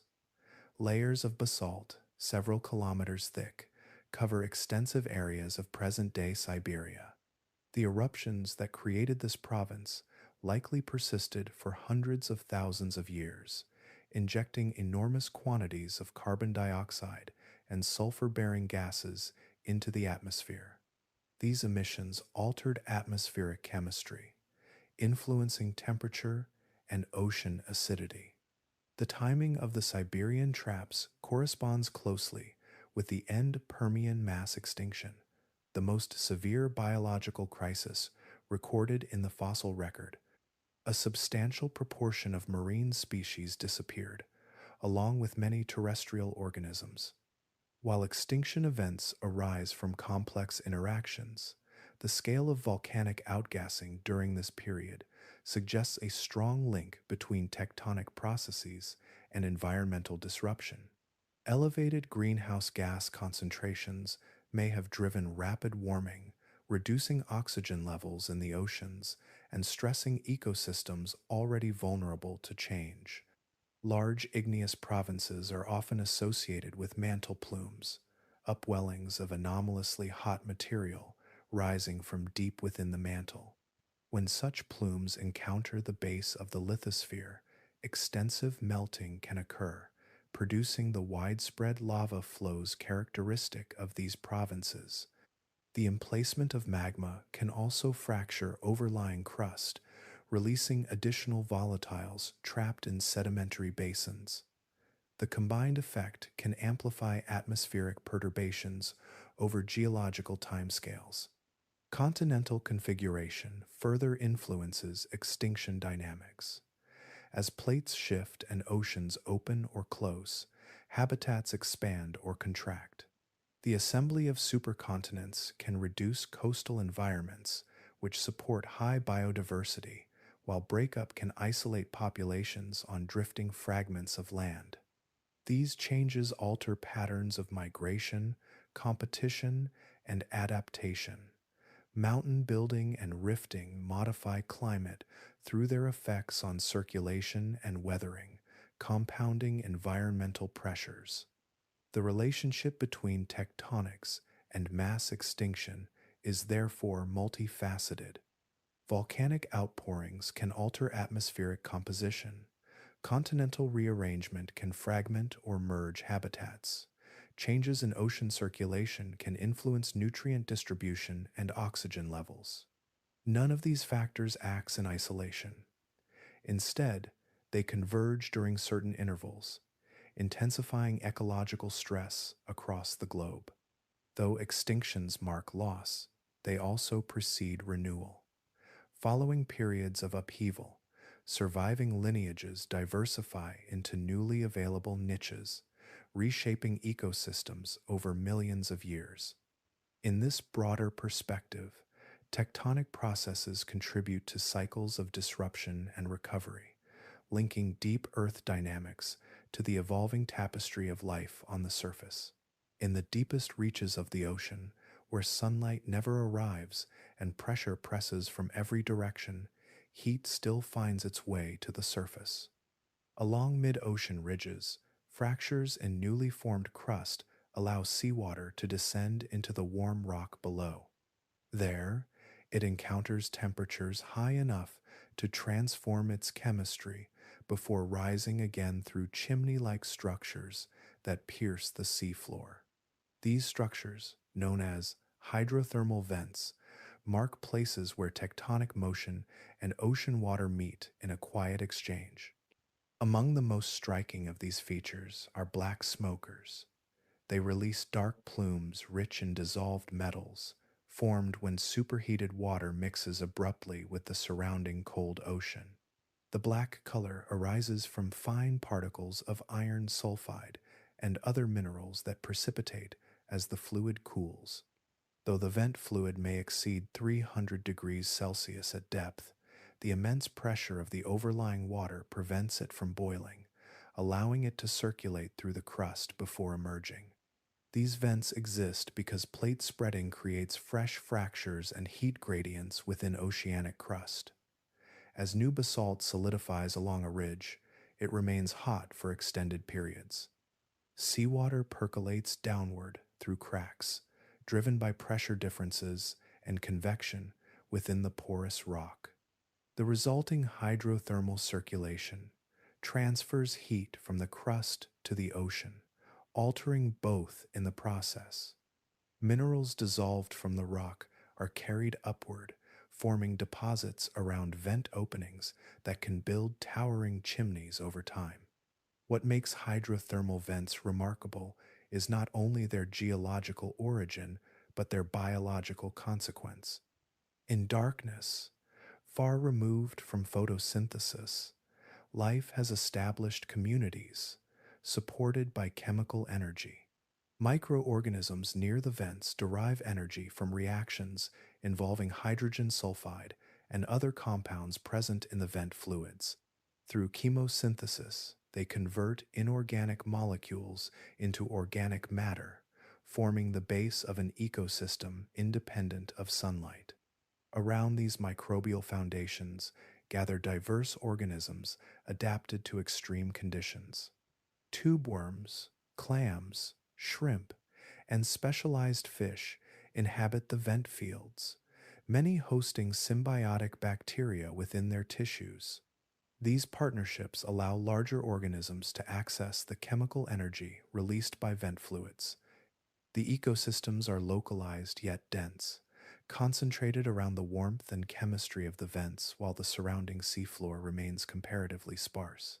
The existence of such life has influenced hypotheses about the origin of life itself. Some researchers suggest that early Earth, with its abundant volcanic activity and hydrothermal systems, may have provided similar environments where chemical gradients could drive the formation of complex organic molecules. The interaction between hot fluids and mineral surfaces offers pathways for catalyzing reactions that might precede biological replication. While many questions remain, hydrothermal vents demonstrate that life can thrive in conditions once thought inhospitable.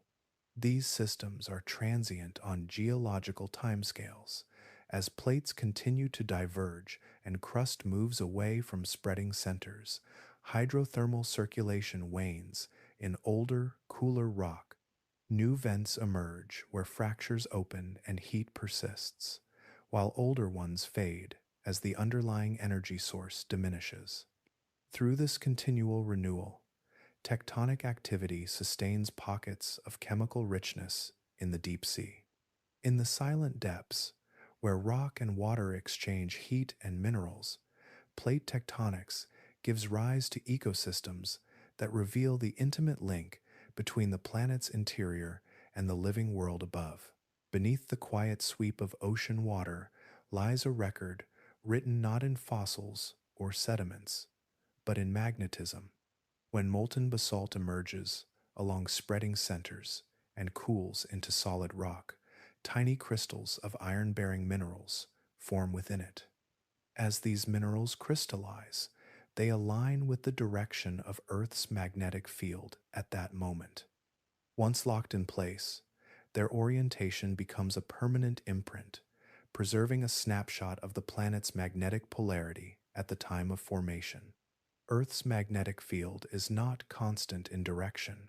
Over intervals spanning hundreds of thousands to millions of years, it reverses, with magnetic north and south exchanging positions.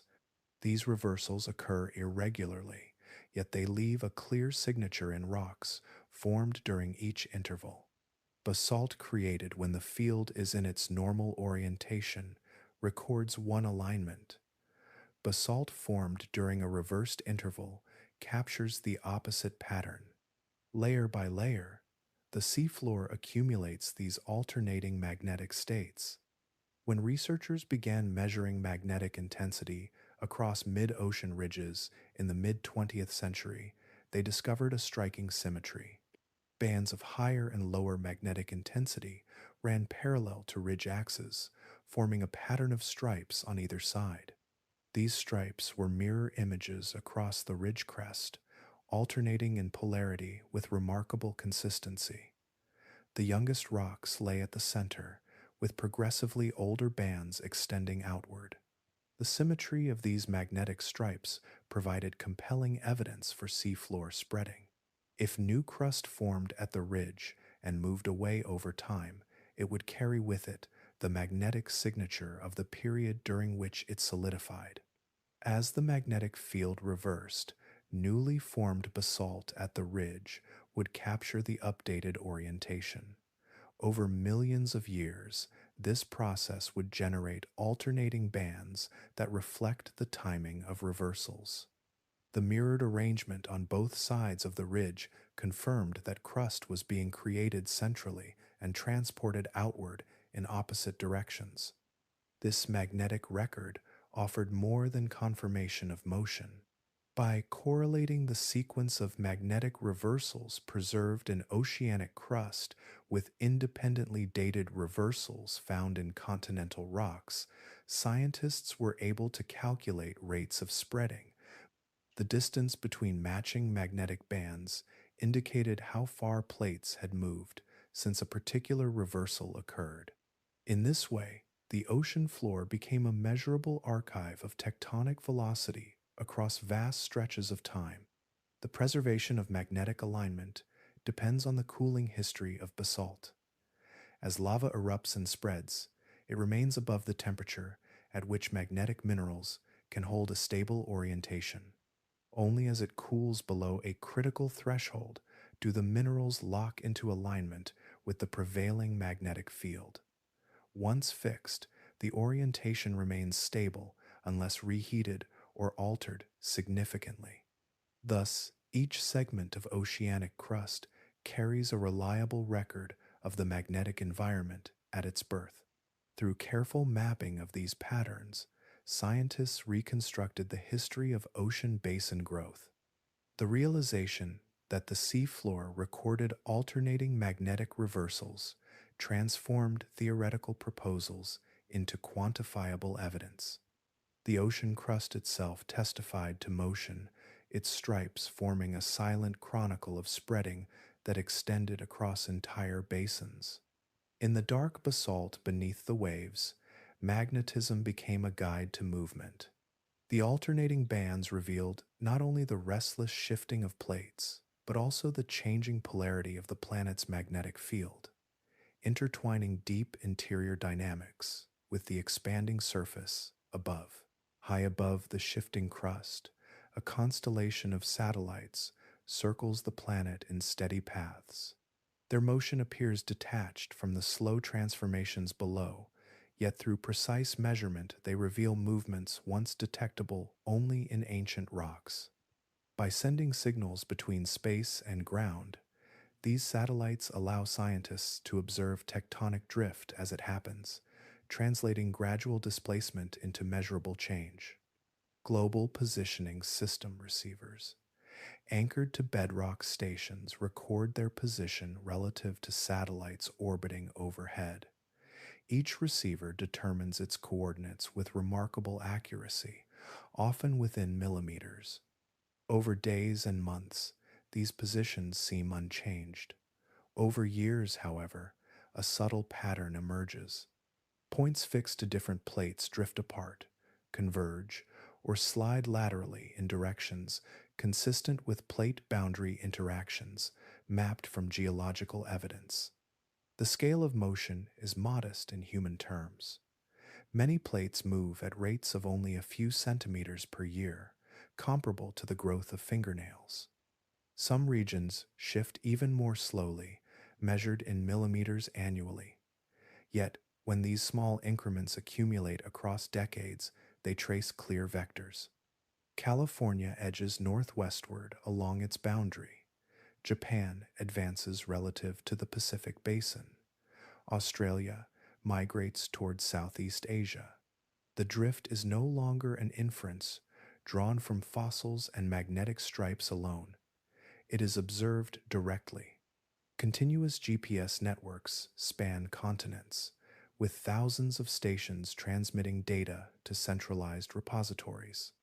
By comparing positions over time, scientists calculate both the velocity and direction of plate motion. The resulting maps display arrows that represent movement, each arrow a distilled expression of forces rooted deep within the mantle. These measurements confirm patterns predicted by plate tectonic theory, reinforcing models developed from seafloor mapping and paleomagnetic records. The precision of satellite tracking also allows detection of strain accumulation along faults. In regions prone to earthquakes, GPS stations reveal gradual deformation of the crust as stress builds. Points on either side of a locked fault may move steadily, while the fault itself remains stationary, indicating stored elastic energy. When rupture occurs, stations register sudden shifts, quantifying displacement in real time. Such observations deepen understanding of seismic processes and improve assessments of regional tectonic behavior. Beyond present motion, these measurements inform projections of future continental positions. By extending current velocity vectors forward, scientists estimate how coastlines may shift over millions of years. While such projections depend on the persistence of existing boundaries and the initiation of new ones, they provide plausible scenarios for the gradual rearrangement of land and sea. Continents, now separated by wide oceans, may draw closer, others may drift farther apart. Satellite geodesy thus bridges the gap between deep time and immediate observation. It transforms the abstract concept of continental drift into a measurable reality unfolding within a human lifetime. The slow migration of plates, once perceived only through ancient geological clues, is now tracked day by day, station by station. In the silent exchange between orbiting satellites and grounded receivers, the planet's motion becomes visible. Millimeter by millimeter, the surface continues its patient journey, guided by forces far beneath, yet recorded in signals that traverse the space above. In certain stretches of open ocean, research vessels have lowered narrow pipes through thousands of meters of water, seeking rock that formed far below the waves. These efforts are not driven by the search for minerals or fuel, but by a desire to touch the boundary between crust and mantle. The ocean floor offers the thinnest access to that transition, and for decades, scientists have attempted to drill downward through basalt and into the deeper layers beneath. Programs such as the Deep Sea Drilling Project and its successors have recovered long cylindrical cores from oceanic crust. Each core is a vertical timeline composed of layered basalt flows, sheeted dikes, and gabbroic rocks that crystallized from magma beneath spreading centers. By examining these samples, researchers reconstruct the processes that built the seafloor. Mineral textures reveal cooling rates. Chemical compositions indicate the source regions within the mantle. Fractures and veins record the circulation of seawater through newly formed crust. Despite these achievements, reaching the mantle remains an ongoing challenge. The boundary between crust and mantle, often identified by a seismic discontinuity known as the Mohorovičić discontinuity, lies several kilometers beneath the ocean floor. Drilling through such depths requires penetrating hard crystalline rock under immense pressure while stabilizing equipment against ocean currents and maintaining precision at extreme depths.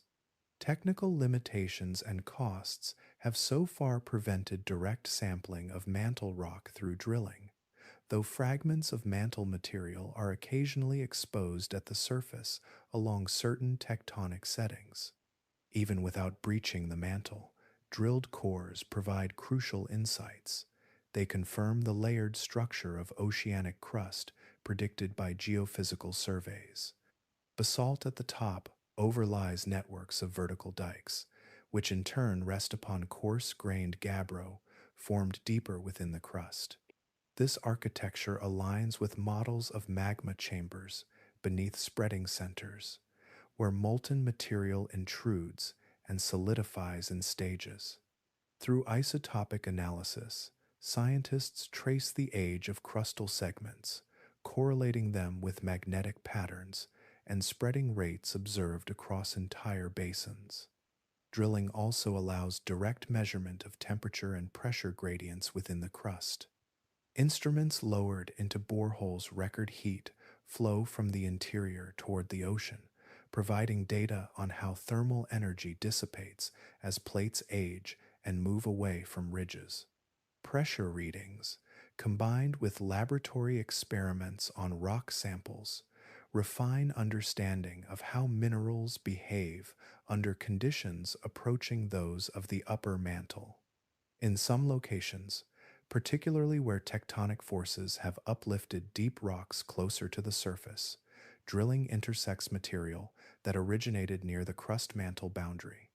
These samples offer glimpses into the transition zone, where basaltic crust gives way to peridotite-rich mantle rock. By analyzing their composition and structure, researchers gain insight into melting processes, mantle chemistry, and the evolution of oceanic lithosphere. The deepest drilling projects reflect a persistent effort to bridge observation and theory.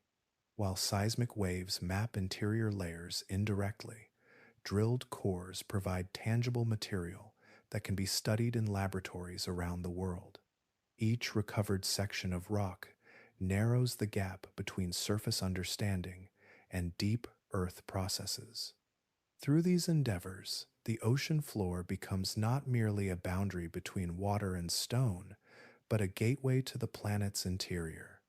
The samples retrieved and the data recorded extend human perception downward, revealing how crust forms, cools, and interacts with the mantle beneath. Far from the jagged seams where plates meet, there are places where fire rises in isolation. No trench marks their presence, no spreading ridge frames their ascent. Instead, heat wells upward through the interior, piercing the moving crust from below. These are hotspots, regions where concentrated columns of buoyant mantle material ascend slowly toward the surface, independent of plate boundaries.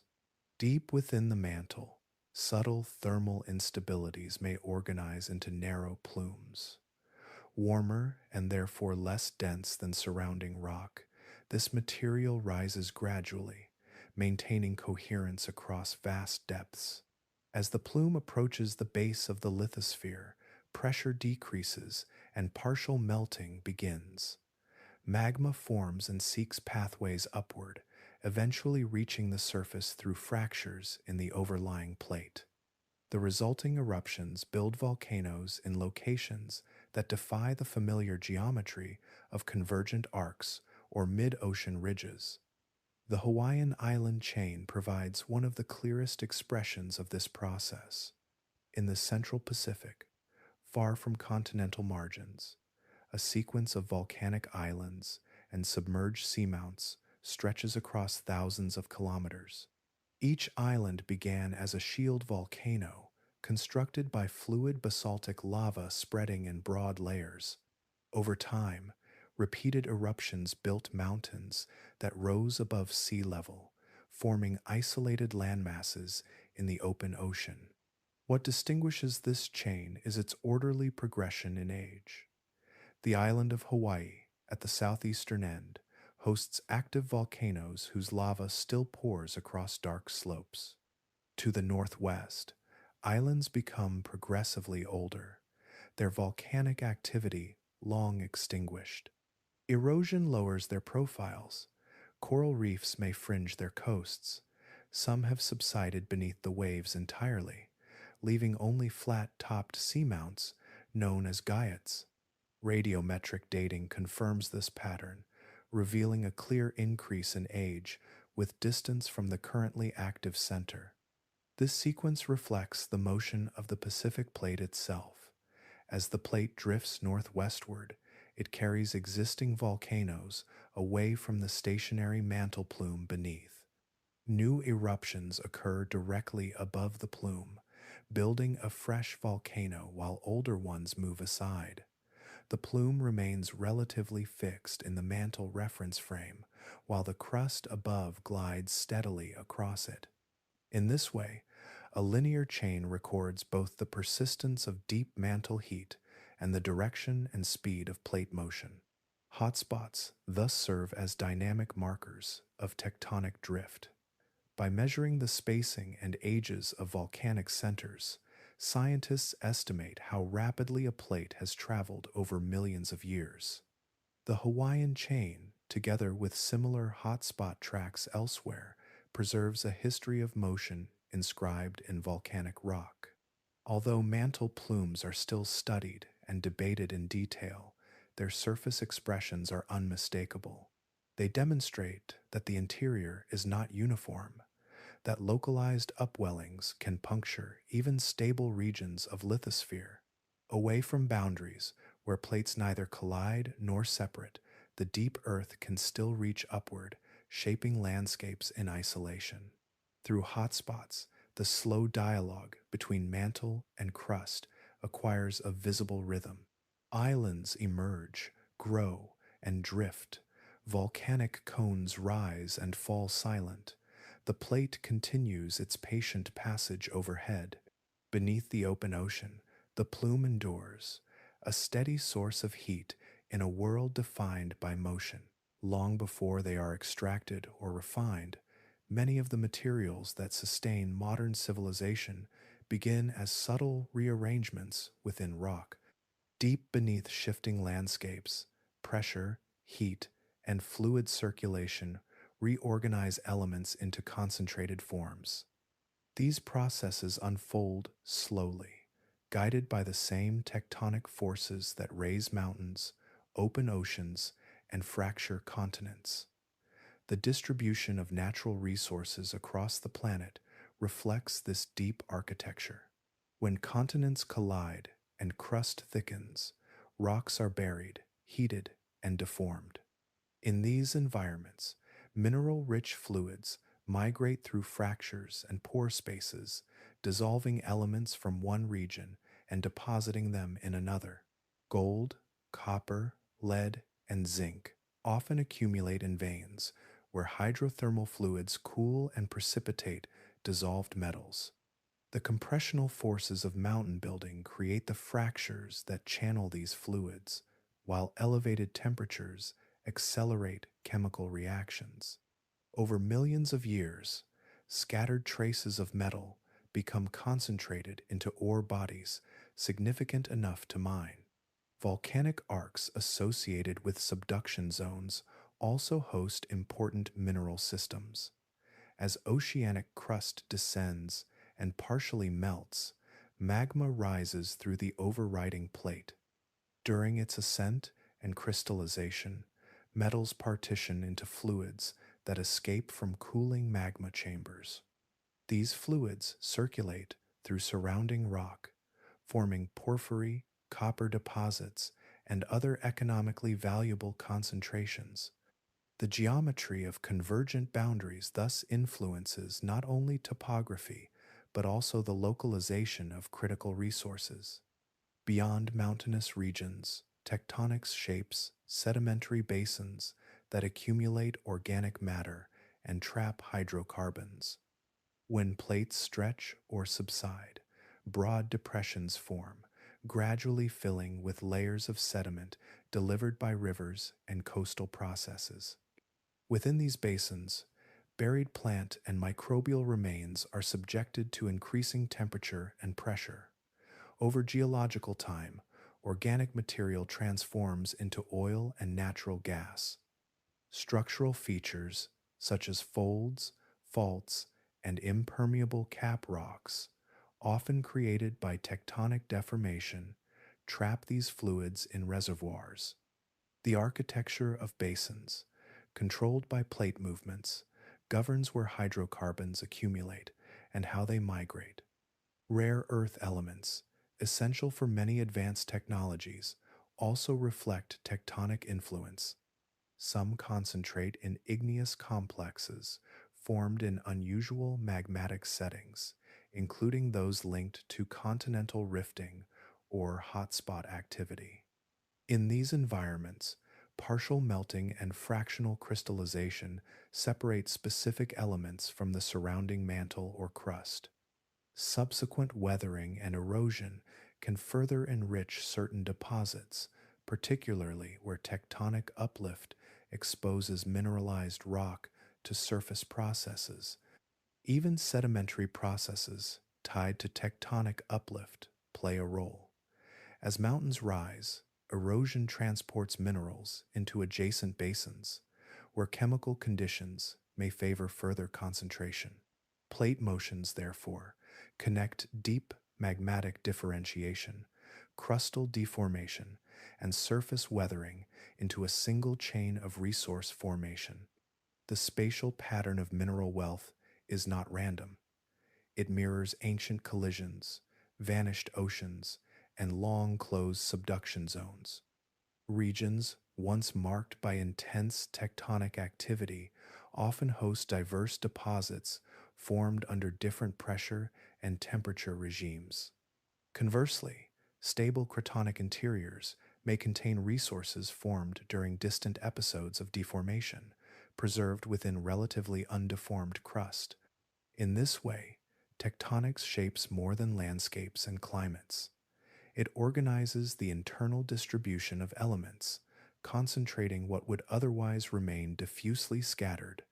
The metals in a circuit, the fuel in a reservoir, the rare elements in a magnet all trace their origins to cycles of burial, melting, uplift, and erosion.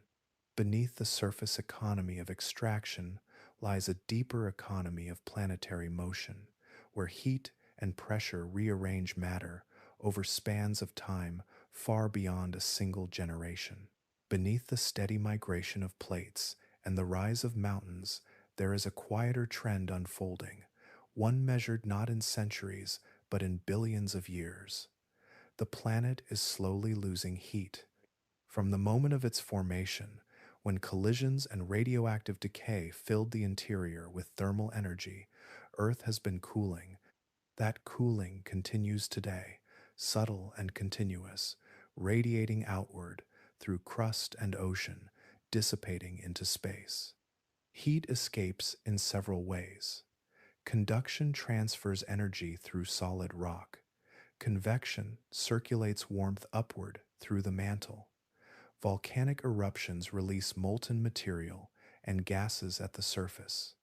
Radioactive isotopes within the mantle and crust still generate heat as they decay, sustaining much of the internal temperature, yet the total reservoir gradually declines.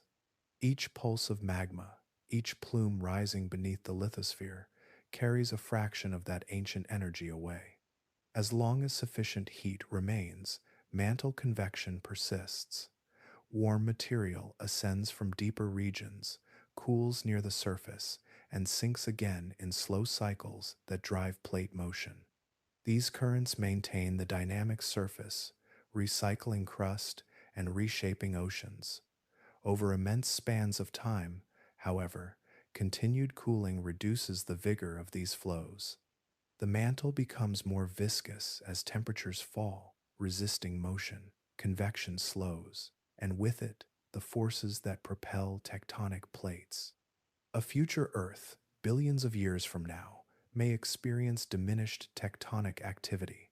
Spreading centers could become less active. Subduction zones may wane as plates lose the momentum needed to descend.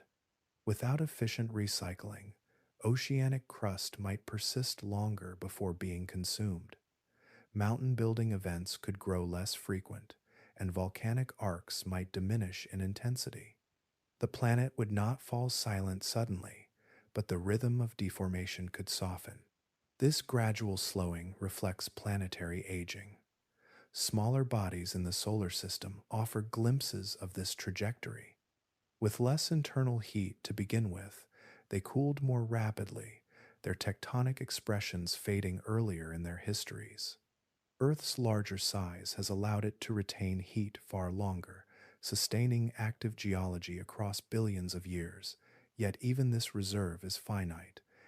The weakening of convection would have implications beyond topography. The long-term carbon cycle, closely linked to tectonic recycling, might shift as subduction diminishes. Reduced volcanic outgassing could alter atmospheric composition over geologic timescales.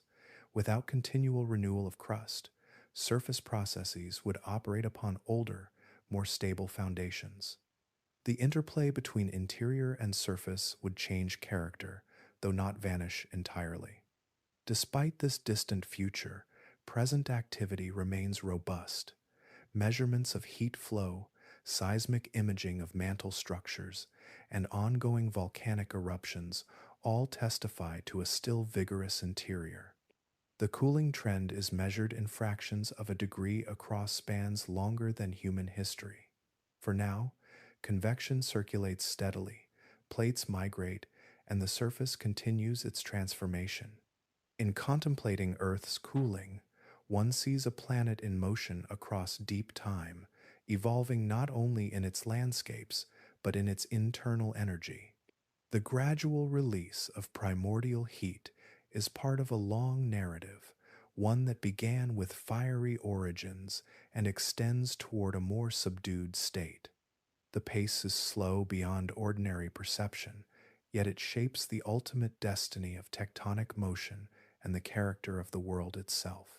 From orbit, rocky planets can appear deceptively similar, spheres of stone marked by craters, ridges, and vast plains. Yet beneath their surfaces, their internal behaviors diverge in profound ways. Earth's restless exterior, divided into migrating plates, stands in contrast to worlds where the outer shell forms a single, unbroken lid. These stagnant lid planets retain heat differently, express volcanism differently, and preserve their histories in ways that reveal the absence of continual crustal renewal. On a stagnant lid planet, the lithosphere does not fragment into mobile segments. Instead, it forms a thick, rigid shell that blankets the mantle. Heat from the interior must escape primarily through conduction and localized volcanic outbursts rather than through widespread plate recycling. Without subduction to return surface material downward, crust accumulates and ages in place. The surface becomes a long-term archive of impacts and volcanic episodes, only slowly modified by limited tectonic deformation. Mars offers a clear example. Its surface bears immense volcanic constructs and extensive lava plains, yet it lacks the global network of spreading ridges and subduction zones that define Earth. The planet's smaller size allowed it to cool more rapidly, reducing the vigor of mantle convection. Without sustained convective forces to fracture and mobilize the lithosphere, Mars developed a thick, immobile outer shell. As a result, ancient craters remain sharply preserved across vast regions, recording impacts from billions of years ago. Surface scars endure because there is no ongoing cycle of crustal destruction and renewal to erase them. Venus presents a different expression of the stagnant lid regime. Similar in size to Earth, it retains significant internal heat, but its surface is dominated by expansive volcanic plains rather than drifting plates. Radar mapping reveals widespread lava flows and large volcanic edifices, yet there is little evidence of persistent plate boundaries comparable to those on Earth. Instead of continuous, incremental recycling, Venus may undergo episodic resurfacing events where accumulated heat beneath the rigid lid leads to large-scale volcanic outpourings that renew vast areas at once. Between such episodes, the surface remains relatively static. The absence of plate tectonics on these worlds influences atmospheric evolution and surface conditions. Without regular subduction and volcanic cycling, comparable to Earth's long-term carbon regulation, climate feedback mechanisms operate differently. Crust that is not recycled accumulates the imprint of early conditions, preserving a more static geological record. On Earth, By contrast, oceanic crust rarely survives more than a few 100 million years before being drawn back into the mantle, continuously reshaping the surface. Earth's uniquely dynamic character arises from a balance of internal heat, planetary size, and the presence of water within its lithosphere. Sufficient heat sustains mantle convection. A lithosphere weakened by hydration can fracture and descend. Plates remain thin enough to be mobilized. These conditions allow crust to form at ridges, migrate across ocean basins, and be consumed at trenches in a persistent cycle. Mountains rise and erode, oceans open and close, and continents drift across latitudes. In comparison to its neighbors, Earth is not merely geologically active, but structurally organized for renewal. Its surface is neither permanently scarred nor locked beneath a single immobile shell. Instead, it is engaged in an ongoing exchange between interior and exterior, a continuous reshaping that distinguishes it among rocky worlds. Not all motion announces itself through eruption or rupture. Some of the most consequential movements unfold without spectacle, shaping conditions that persist for ages. The slow circulation of crust and mantle has acted as a stabilizing influence, moderating extremes and sustaining environments in which complexity can flourish. Beneath mountains, beneath oceans, beneath every shifting boundary, tectonic motion has quietly regulated the planet's long-term balance. One of its most subtle roles lies in the regulation of atmospheric greenhouse gases. Carbon dioxide released from volcanic systems enters the air and oceans, contributing to the greenhouse effect that warms the surface. Yet this release is countered by processes tied to uplift and erosion. As mountains rise, fresh rock is exposed to rain and chemical weathering. Carbon dioxide dissolves in water to form weak acids, reacting with silicate minerals and ultimately becoming locked within carbonate sediments.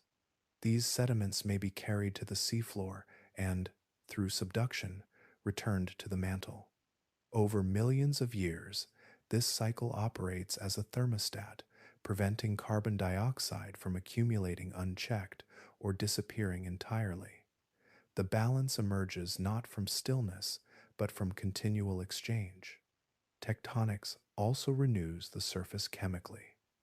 At spreading centers and volcanic arcs, material from the interior reaches the surface enriched with elements that nourish ecosystems. Phosphorus, iron, and other nutrients are introduced into soils and oceans through volcanic ash and weathered rock. Without uplift and magmatic input, landscapes would gradually erode toward uniformity, their nutrients leached away. Instead, deformation and volcanism replenish what erosion removes, sustaining long-term productivity. The reshaping of continents generates varied terrains, from high plateaus to deep basins. These differences influence climate by redirecting winds, altering precipitation patterns, and guiding ocean currents. Mountain ranges intercept moisture and create rain shadows. Continental configurations open or close seaways, modifying heat distribution across the globe. Such geographic complexity fosters ecological diversity. Isolated valleys, fragmented coastlines, and shifting land bridges create opportunities for populations to separate and adapt independently. Over time, this fragmentation encourages the emergence of new species. Even the formation and destruction of ocean basins contribute to biological variation. As plates rearrange continents, coastlines lengthen or contract, shallow seas expand or retreat. These transitions alter habitats, sometimes gradually, sometimes abruptly. Through such changes, life encounters new challenges and new niches. The tectonic engine, though indifferent to living forms, provides the stage upon which evolutionary pathways unfold.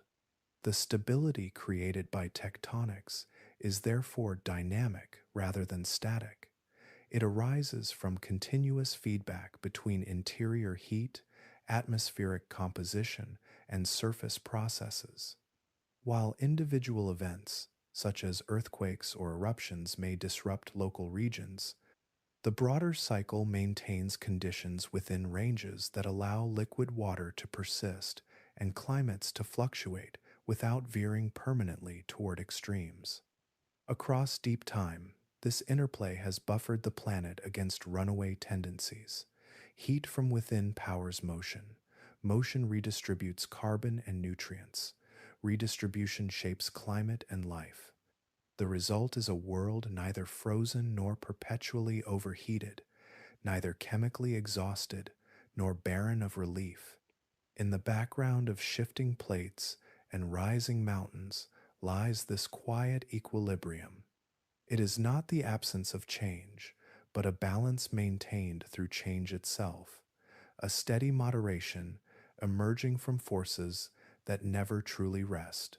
If one could watch the planet across tens of millions of years, continents would appear as vast vessels gliding across a restless sea of mantle. Their motion would be slow beyond ordinary perception, yet undeniable. Coastlines would separate and later converge. Once distant lands would brush against one another, compressing and folding at their margins. What seems fixed within a lifetime reveals itself, in deep time, as quietly itinerant. Mountain ranges would rise where plates meet, their peaks thrust upward by compression from below. Over ages, wind and water would soften those heights, carrying grains of once towering summits toward distant basins. Sediment would accumulate, lithify, and perhaps one day be lifted again. Elevation and erosion would follow one another in long cycles, neither permanent, neither absolute. Across ocean basins, new crust would emerge at spreading centers, glowing briefly before cooling into dark volcanic rock. As it traveled outward, it would record the history of magnetic reversals and shifting currents. Eventually, some of that crust would descend at trenches, drawn back into the interior. Oceans themselves would not be eternal. They would widen and narrow, open and close, shaped by forces that originate far beneath their waters. The surface shell would fracture along boundaries where stress accumulates. It would heal through volcanic infill and sedimentary layering. The crust would be built, dismantled, and rebuilt without ceremony. Each transformation would be part of a broader rhythm, an exchange between interior heat and exterior form. What appears solid is engaged in constant negotiation with deeper layers. Within this ceaseless motion, life would adapt and diversify. Shifting continents would alter climates, redirect winds, and reshape coastlines. Isolated regions would nurture distinct lineages. Newly formed corridors would allow migrations. Ecosystems would expand, contract, and reorganize as geography changed. The living world would evolve not despite tectonic movement, but within it. The ground beneath human settlements would feel steady, reliable, resistant to change. Yet that steadiness would be an illusion of scale. Beneath streets and forests, beneath cities and fields, plates would continue their gradual passage. Faults would store strain, ridges would generate new rock, plumes would rise from depth. The apparent permanence of stone would conceal ongoing transformation. Earth does not exist in static balance. It is engaged in continuous exchange, redistributing heat, carbon, water, and nutrients across surface and interior. Its activity is patient, unfolding across intervals, too vast to witness directly. Yet its effects are everywhere, inscribed in mountain belts, ocean trenches, volcanic islands, and the distribution of continents themselves. To consider this is not to imagine upheaval at every moment, but to recognize continuity in motion. The planet sustains itself through cycles of renewal and reconfiguration. Continents drift, mountains ascend and fade, oceans widen and diminish. The crust breaks and reforms without finality. Beneath all of this, convection persists, a slow circulation that has endured for billions of years. The engine remains quietly turning beneath our feet, shaping a world that is neither frozen in place nor chaotic in its change, but steadily alive in motion.